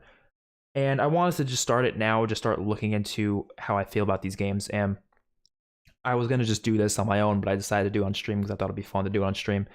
But I'm not going to let these numbers 100% dictate my ranking. It's just part of it because at the end of the day, there are definitely some aspects that are going to be missing here. And there's definitely going to be little things that might be tweaked or whatever. So I'm not going to go 100% based on what the scores say here. This is just a good way to help determine what it might be, you know?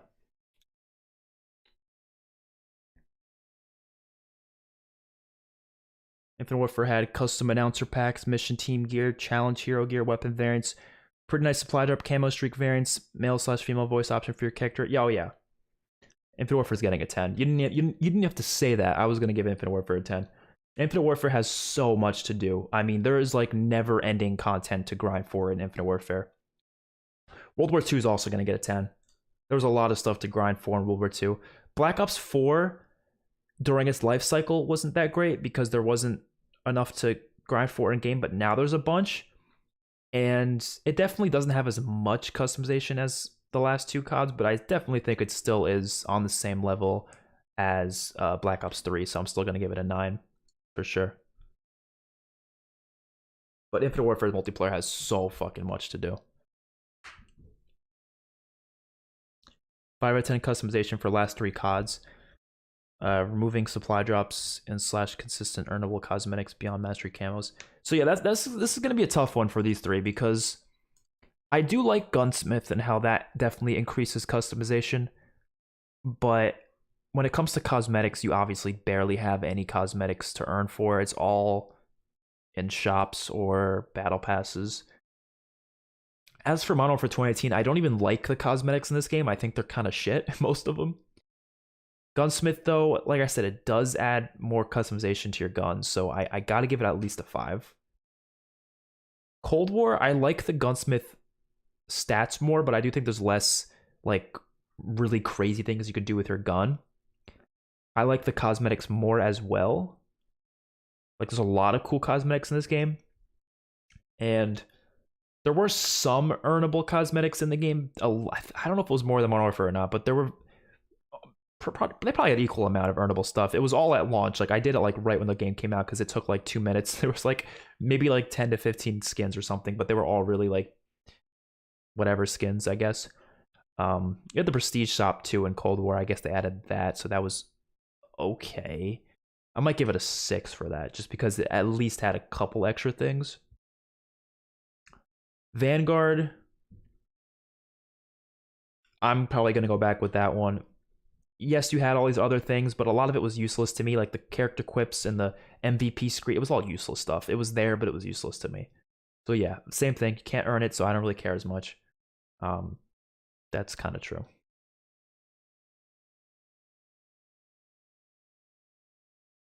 Is Black Ops 3 and Infinite Warfare still neck and neck? No, Infinite Warfare is actually highest. Wait, Infinite Warfare has the highest score right now.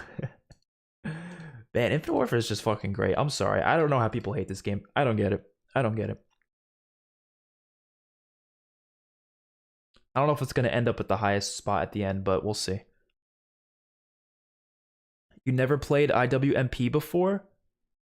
So I decided to play it one time, and let me tell you, you never played it before, and then you played it. Okay, I see. And I was hooked, and that's coming from someone who didn't really like jetpack CODs. Yeah, no, it's a fun damn COD. It sucks that it's obviously older now, so you can't really get lobbies as easily, and you kind of have to play team deathmatch. But I mean, I have a blast every time I play that game.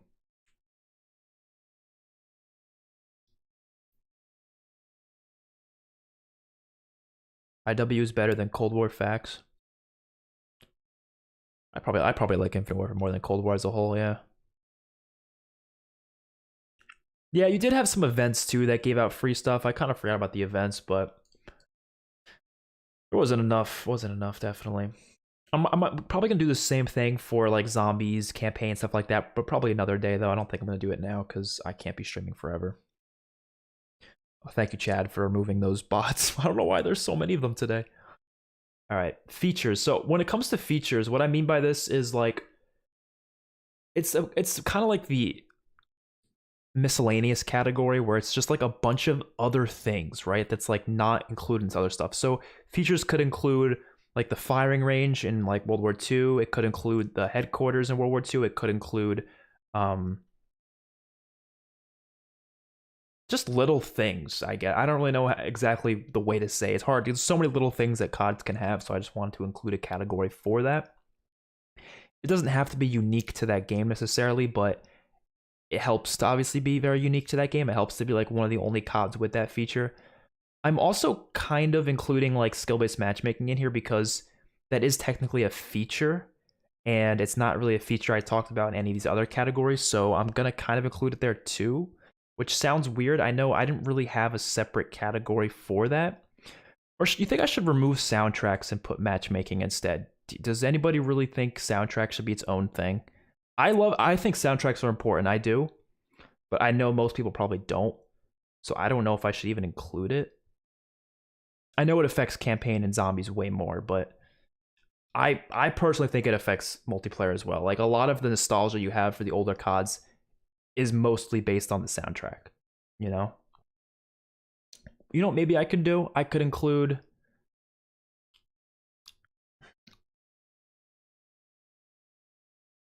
soundtrack as a part of features maybe and then have matchmaking be its own thing. Because features could no, that features wouldn't be a soundtrack though. That's just kind of weird. I don't know. Hmm.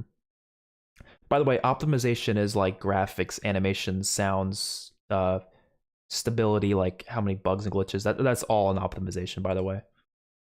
The net code, all that stuff. So, um,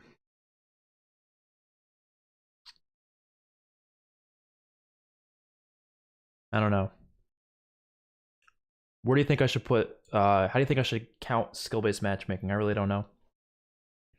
Yeah, menu music is huge because how much of your time is spent in the menus?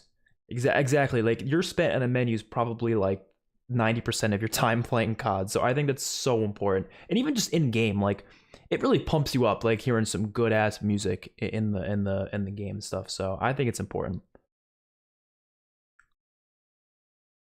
BO1 added movie mode. Oh yeah, theater. Oh yeah, theater mode would be a feature for sure. All right, so let's start doing the features. I guess COD 4, like, I don't know. There's nothing really that unique to the game unless you go to Modern Warfare Master, then you have a lot of unique stuff. So yeah, I guess, I mean, you have firing range and MWR, you have the whole collection stuff, which we talked about in customization, but still is technically a feature. What other features are unique to this game? Can't really say there's too many things. I don't even know if I should have a features category because I feel like it's hard to really distinguish features. And the issue with doing a matchmaking category is matchmaking is going to be like fives all around until you get to the last three, and then it's going to be like twos. Like, you know what I mean? Like, it's going to be pretty self explanatory. But I do think skill based matchmaking has affected the recent CODs quite a bit.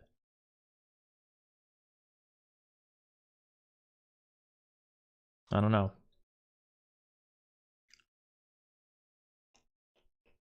I'll start with these other ones first, and we'll go back to it. Optimization, I know I'm obviously going to keep, so COD 4, Modern Warfare Remastered. If we're obviously we're doing MWR, I think it was pretty fine all around. I don't really have any issues with how it was optimized. I don't think it's perfect though. The graphics obviously aren't up to par with what. No, well, you got it when you do this, you have to think about when it came out though. So if obviously it's not better than the recent games, but when it came out, it was really good. I'm gonna give it a 5. World of War, I'm actually gonna give it 2 because when it came out, even compared to COD 4, it was not nearly. It was his detection was really bad. Connection was way worse than we've ever seen before. Definitely had some issues. I don't even think the graphics were as good as COD 4, at least in my opinion. So I wasn't a big fan, but the sounds I really liked. I love the gun sounds in this game. I think that's enough to give it a 2. Modern Warfare 2, I don't remember having too many issues with connection, but it wasn't the best, but it was definitely better. For its time, I'm going to give it a 5 as well. Again, it's for its time. Keep that in mind. Black Ops 1, hit detection was pretty rough. It's definitely affecting the older Treyarch games more than anything because they didn't really get optimization down that well till later. Modern Warfare 3, again, I think was pretty solid all around in terms of how, again, the time it came out.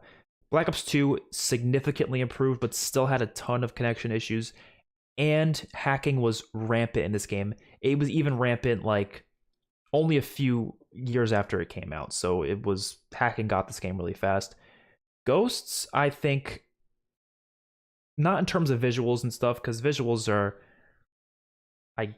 where would you include visuals? Would that be a part of optimization, or should I have that as its own separate thing? Or I guess soundtrack. Instead of soundtrack, I'm gonna put atmosphere. Soundtrack is part of that, but also like the visuals. So not really the graphics, but like how cool does it look? But Ghosts I think was okay. I don't remember it being that big of a jump in quality though.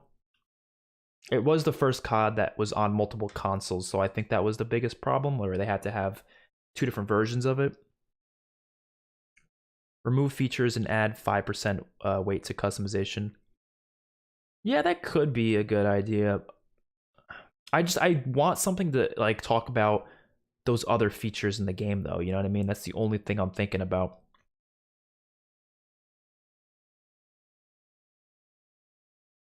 Instead of features, you can do most impactful features and include. Oh yeah, shit, I could just say that, I guess. It's just weird because it's like when you think of features, you think of features that could help the game. Some of them are gonna help the game, but some won't. I think that's how I'm gonna do it. I'm probably just gonna have it be like that, where it's any feature really. It could affect it, could affect it positively or negatively. Optimization for advanced warfare. I think this definitely was way better than Ghosts. Again, I'm going all based off of my memory because this is not something you can really do like just now. You have to think about how it was when it first came out. And it definitely is up to experience because I don't think everyone had the same issues as everyone else. Black Ops 3's optimization, I'm gonna give it 4 because joining people's lobbies is still the most impossible thing ever. Like Black Ops 3 has a lot of issues with that. I'll be honest, Treyarch's games are, I love Treyarch obviously, but they're not as optimized as the other studios, I feel like. Infinite Warfare, I don't remember having any issues, but definitely could have been. So I'm probably just gonna give it a 5 just because I don't remember having many issues. World War II, I'm gonna give a fucking 2 for that because that was the buggiest launch in COD history, I think, without a doubt. So many bugs. Black Ops 4, we're not talking about zombies here, so it's not like the blue screens weren't a big problem in multiplayer, but I do think they had some issues again, just like Black Ops 3. But not as much as World War II, obviously. Modern Warfare 2019 was very well optimized. Obviously, I can't really complain there. Sound design was great. All that was phenomenal. Cold War had some bugginess at launch again, but I don't think it was terrible. Vanguard, I kind of forget. Was Vanguard buggy?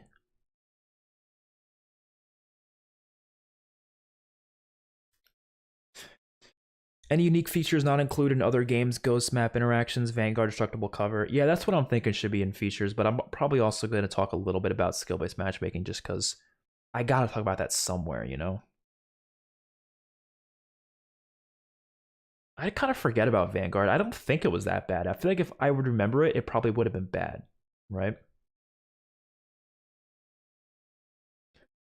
There's always going to be bugs in every game, by the way. Like, that's not like none of these are free from bugs. If I give it a 5, it doesn't mean it was perfect. Obviously, there's going to be some bugs, but it really depends on how largely it affected the overall experience. I think I'm going to give Vanguard a 4. I think it was probably on the same level as some of the other ones, to be honest. All right. I'll do innovation next. COD 4 is an easy 5. World War II kind of felt like a reskin of COD 4, to be honest. So I'm gonna give it a 2. Like, it didn't do anything new, really. It really didn't. Modern Warfare 2, 5 as well. Black Ops was not as innovative, I don't think, but it still had a lot of new features, enough for me to give it a 5 as well. Modern Warfare 3 had a lot of new features. Black Ops 2 did as well. A lot of the original games were really innovative. Ghosts had a lot of new stuff, but I don't think it was good innovation. So I can't say I loved the innovation Ghosts made, so I'm going to give it a 4, but it still had a lot. Same with Advanced Warfare, a lot of changes, but I didn't love all of it. Black Ops 3, kind of similar. This is when COD started, like, they didn't do anything too different every year. Same with Infinite Warfare. I'm actually going to give it, I kind of want to give it a 3 because it is very similar to Black Ops 3, which I'm okay with because I love Black Ops 3, but it's not that innovative. A lot of cool features, don't get me wrong, but nothing too crazy. World War II had a lot of new features, like the headquarters and stuff. But was it innovative, though? Like, did it really do anything that different for the COD franchise? We didn't see it again. So I want to say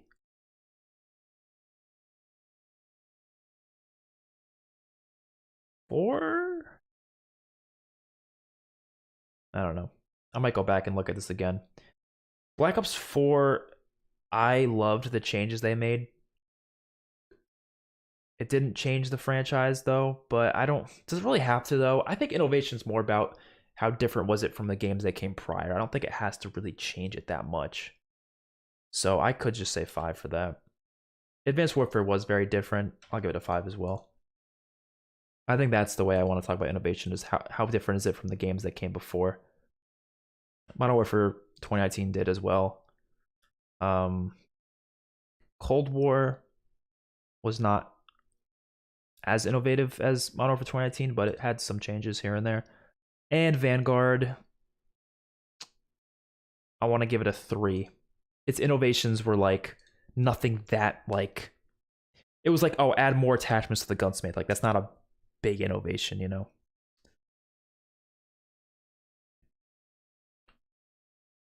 It completely did create class differently. Which game? World War II? Well, World War II's created, if I don't know if it's what you're talking about, but World War II's created class was kind of just like the old one, but like with less perks. You know, like I didn't think it was that big of an innovation in terms of how it changes the game. And then obviously you had like the divisions, but again, it's just like, it was almost like a perk package type of thing. Like, I didn't think it was that crazy, you know?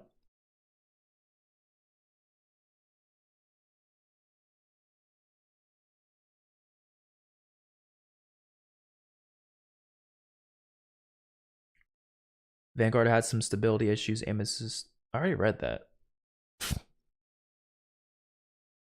Vanguard was pretty buggy, mostly with UI stuff and packet loss. Yeah, I feel like I get that in every game, to be honest. All right, let's get to atmosphere because I really want to do this one. This is gonna be fun. COD 4, I think I'll give it a 4. World of War is a 5. That's World of War's best thing, definitely. This is their atmosphere. Modern Warfare 2, stellar soundtrack. Black Ops 1, 5 as well. Modern Warfare 3, again, atmosphere includes the visuals. I think it's just really not as, it's kind of gross looking. So it's good graphics, but it's like, The colors are really bad. The soundtrack I don't like as much as Modern Warfare 2 as well, but I'm not gonna give it a low score. I'm gonna give it a 4. Black Ops 2, 5. Ghosts, again, the maps are really ugly. I didn't love the soundtrack as well, but it was fine. Advanced Warfare, 5. Black Ops 3 is a 5. Infinite Warfare is a 5. World War 2 is a 4. I love World War 2's what's it called, soundtrack, like its main theme, but I'm not a big fan of how some of the colors are in that game. Black Ops 4 is a 5. Modern Warfare 2019, great soundtrack, ugly looking maps. Probably on the same level of Ghost, to be honest. Black Ops Cold War is a 5. That's like the best soundtrack of all time. Vanguard is probably on the same level as World War 2, so I'll give it a 4. Okay.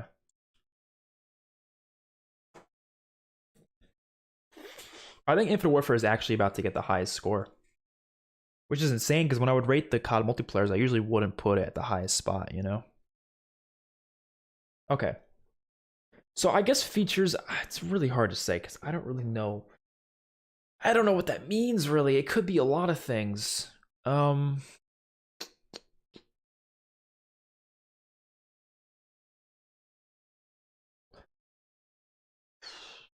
That's actually kind of crazy. I'm looking at this now. The top 5 are way higher than the, like, even like so look, you have Infinite Warfare and Black Ops 3 are the highest as of right now. Obviously, we're gonna add more. And then it goes Black Ops 4 and Black Ops 2, and then Cold War. And Cold War is at 81. And then the next closest one to Cold War is Black Ops 1 with a 72. Like, it's a big jump right there. And then from 72, the next closest one is a 69 with COD 4. Wow, this is freakishly accurate to my actual ranking. That's actually kind of cool. That means I did my ranking well. So far it is. Obviously, we got one more thing, but... And then Vanguard's kind of close, and I'd probably put that maybe a little lower. I am surprised to see Modern Warfare 2019 higher than Modern Warfare 2. That's definitely something I wouldn't normally do, but that's what the numbers say. Definitely higher than Ghost. Oh, Ghost is higher than Modern Warfare 2. Wow. Okay, that's a surprise. World of War is like dead last, and I would honestly mostly say that regardless. I know it's unpopular, but when I really look at it, I don't think World of War has that many interesting things to it. I really don't. In the multiplayer aspect, obviously. The music was top tier and suited the themes and made you feel like you were in the Cold War. Oh yeah, Cold War. Amazing music. Yeah, Infinite Warfare is just, when you look at it like this, I mean, it's hard to say anything. I just don't see anything that's like lower than, like, I could maybe lower gun balance, but I don't really know if it should be, because, like, yeah, you have variance, but I still feel like the gun balance was really good otherwise, though. I don't know. I'm definitely going to adjust things later on. Like I said, it's not going to be like the definitive ranking I do when I make the video, but it's definitely a good basis to look off of. I've actually been doing this. I don't know if anybody gives a shit about TV shows, but I've also been doing this with TV shows recently. I thought this would be a lot of fun because I'm going to be doing a Walking Dead every episode ranked, every season ranked as well. So I did this whole thing here where I have a rating out of 10 for every single episode. I'll lower this just so you guys can actually see what's going on here. So this is every single episode of the entire Walking Dead franchise. And I gave a rating out of 10 for every single one. And then it gives you the average of each season. You can see the average rating out of 10 for each season. And yeah, I think this is the best way to really look at it and give a good rating of every single season. I also did it for Breaking Bad. I thought it'd be kind of fun to do for Breaking Bad. And Fear the Walking Dead and The Mandalorian. I did it for a bunch of shows just because I thought it would be... I was bored one day. I was like, fuck it, I'm going to do this. And yeah, I don't know. Just keeping it out there, you know? I think this is a good way to really understand your opinions on things if you want to, like, do videos on, like, rating stuff or whatever. All right, features, COD 4, I mean... It was a lot of new features. Obviously, that was part of innovation. So I'm going to give it a 5 just because, yeah, it's hard not to say, like, deserves a 5 for all the new things that were added to the game. World of War, I mean, what was in World of War that was so different? Like the giving aspect of it, the fact that when you shoot people with shotguns, they like their legs come off and stuff. That was cool, I guess. I'll give it a 4. I'll give it a 4. Modern Warfare 2, probably on the same level, to be honest. This is hard because there's so many different. It's like miscellaneous, and I don't really know. There's so many different things to the game. I'm trying to think like what's affecting it positively, what's affecting it negatively. I feel like I shouldn't even include this category.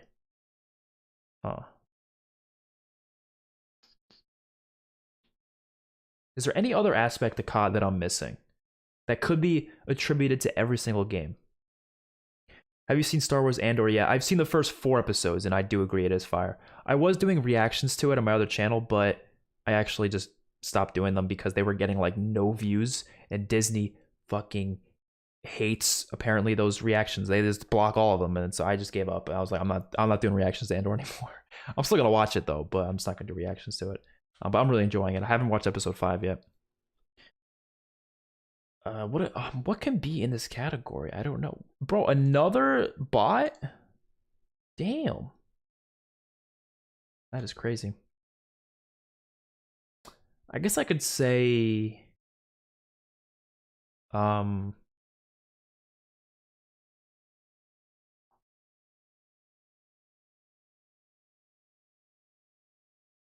should I just say fun factor? No, because that's like all these things affect that.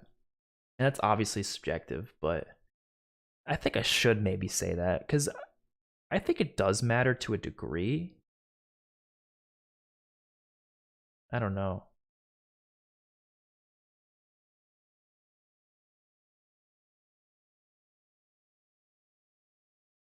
I think I should say it because it makes the most sense because all these things are gonna actually that makes the most sense because I wanted to talk about matchmaking. Matchmaking obviously is gonna affect fun.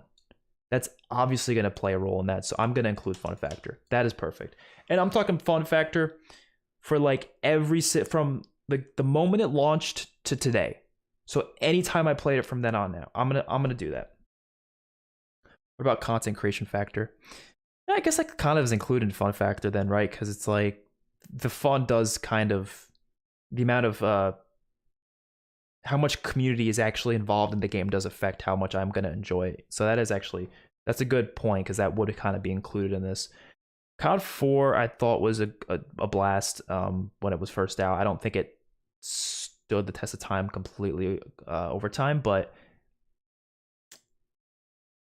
the only thing holding it back is lack of like variety and a lot of options. But I think Modern Warfare Remastered helped out a lot, so I'm gonna give that a 4. World of War, I had fun back then, but I can't say I've ever had fun with it since like 2010 probably was the last time I had fun with World of War, so I'm gonna give it a 3. Modern Warfare 2 was a blast back then. I'm gonna give it a 5. I can't really say it doesn't deserve to be a 5, but some of the most fun I had in COD was during Modern Warfare 2's life cycle. Black Ops 1, also 5. Modern Warfare 3, I definitely did not have as much fun with this as I did the other games, but I'm still gonna give it a 4.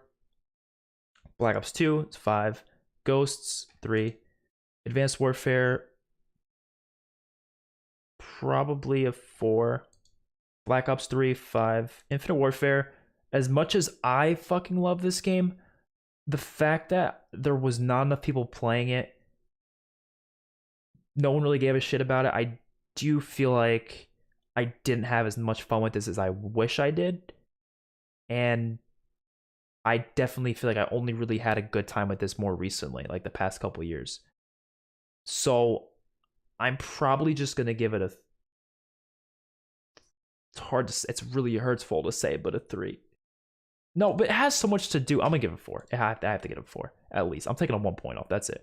World War II, I'll give it a 3. I never had that much fun on World War II. Black Ops 4 definitely didn't have enough community there. Same as Infinite Warfare, but I had a pretty damn good time for most of it, so I'll give it a 4. Modern Warfare 2019, I probably the least fun I've had in Call of Duty ever.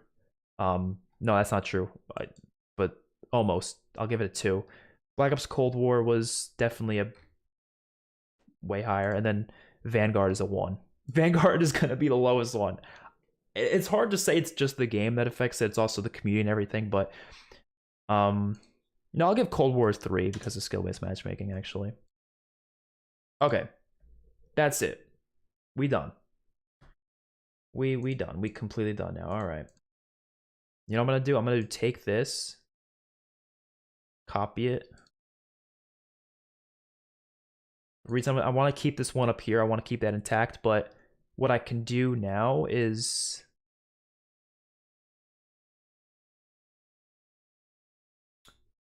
I could filter it.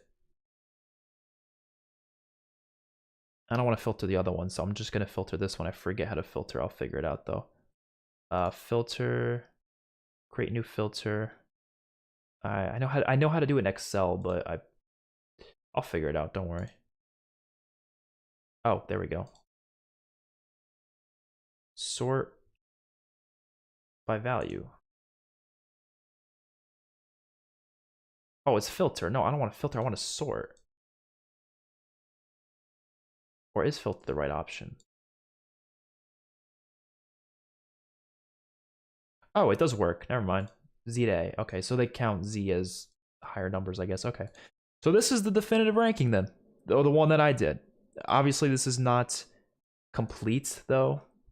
This isn't what I would give it, like, in a video format, but this is what the numbers say. This is how it is. So we got Black Ops 3 at number 1. Then we got Infinite Warfare, then we got Black Ops 2, then Black Ops 4, then Cold War, then Black Ops 1, then World War 2, then COD 4, then Advanced Warfare, then Modern Warfare 3, then Vanguard, Modern Warfare 2, Ghosts, MW 2019, World at War, boom. Okay, this definitely looks accurate to me. This looks so fucking accurate, and it's actually kind of scary because like when I was doing this, I was never thinking about my own personal ranking. I was never sitting there and going like, oh, I need to make sure it aligns up with my ranking. Like I never did that. I was just going through the values to see how it is.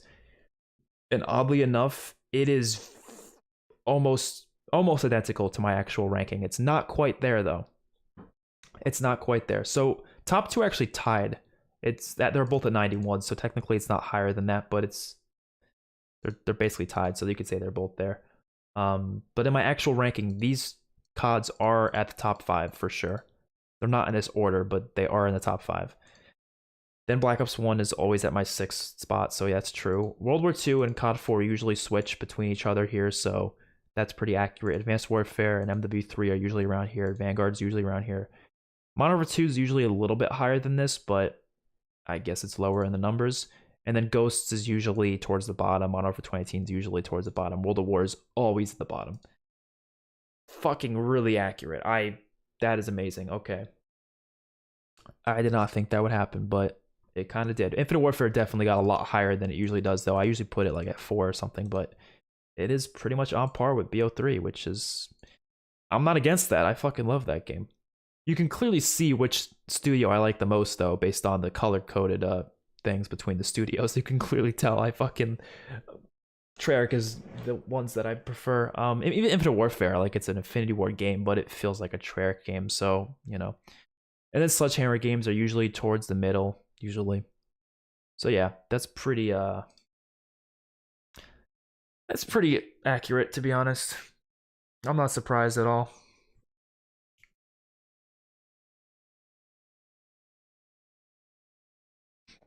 All COD's 10 out of 10 fun because it's COD. Honestly, I have fun most of the time. Like, I can't say I don't, but definitely some years more than others. Vanguard is a 3 out of 5 for me, but could have been a 5 if I had someone to play with. The community at least was somewhat... If the community was at least somewhat optimistic and everyone in my ear on Discord didn't complain about it 24/7. True. No, that is true. I think it's going to be hard for any future COD to have that much of a fun factor because of skill-based matchmaking and also the fact that we're getting old. We're old sons of bitches now, so games aren't going to be as fun in general, unfortunately, but that's all right. It's not necessarily the end of the world because of that. So I'm going to end the stream here. This is a lot of fun. I might do this again, but for zombies. But zombies, the thing about the zombies ranking is I'm more like confident with my zombies ranking. I want to do this for multiplayer because I wasn't as confident with it, so I thought this would help a little bit. But for my zombies ranking, I'm pretty confident with how it is. Same with campaign, I'm pretty confident, so I really don't know if I need to. I might just go ahead and do the video I'm going to do later on, but not till next year after Modern Warfare 2 is out for a bit. If I can guess where Modern Warfare 2 is going to be, obviously I have really nothing to guess other than the beta and the trailers, but I got a feeling it's probably going to be like somewhere in here. I think I'm going to like it more than Modern Warfare 2019. I think I'm going to like it more than MW2 and MW3. I don't think I'll like it more than Black Ops, though. I don't think I'm going to like it more than any of the Black Ops games. I would be quite surprised if I did. I hope I do. I just don't know if I will. I think it's probably going to land somewhere around maybe above Advanced Warfare or below it or something. Probably around there. I hope I like it more than Vanguard. That would be nice, but I don't know. We'll see. Also, obviously, I didn't include like battle royales in this game. When I actually do rank them, I'm probably going to include the battle royales dependent on the life cycle of the COD, like what updates came out in Warzone during that specific COD life cycle. So some people count Warzone as a separate thing. I think it's easier just to be like, okay, every update to Warzone in 2019 and 2020 with Modern Warfare 2019, that is part of that game. Then once you get Cold War, everything that came out in Warzone during Cold War's life cycle is part of Cold War. So Rebirth, part of Cold War. Verdansk 84 is part of Cold War. The Die Hard update with the tower, that's all part of Cold War. Then Vanguard with Caldera, that's part of Vanguard. That's, it's Warzone, but to me, I consider it part of Vanguard. So when I do the ranking, that's kind of how I'm going to do that as well. And obviously, Blackout's just part of Black Ops 4. All right, I will see you all later.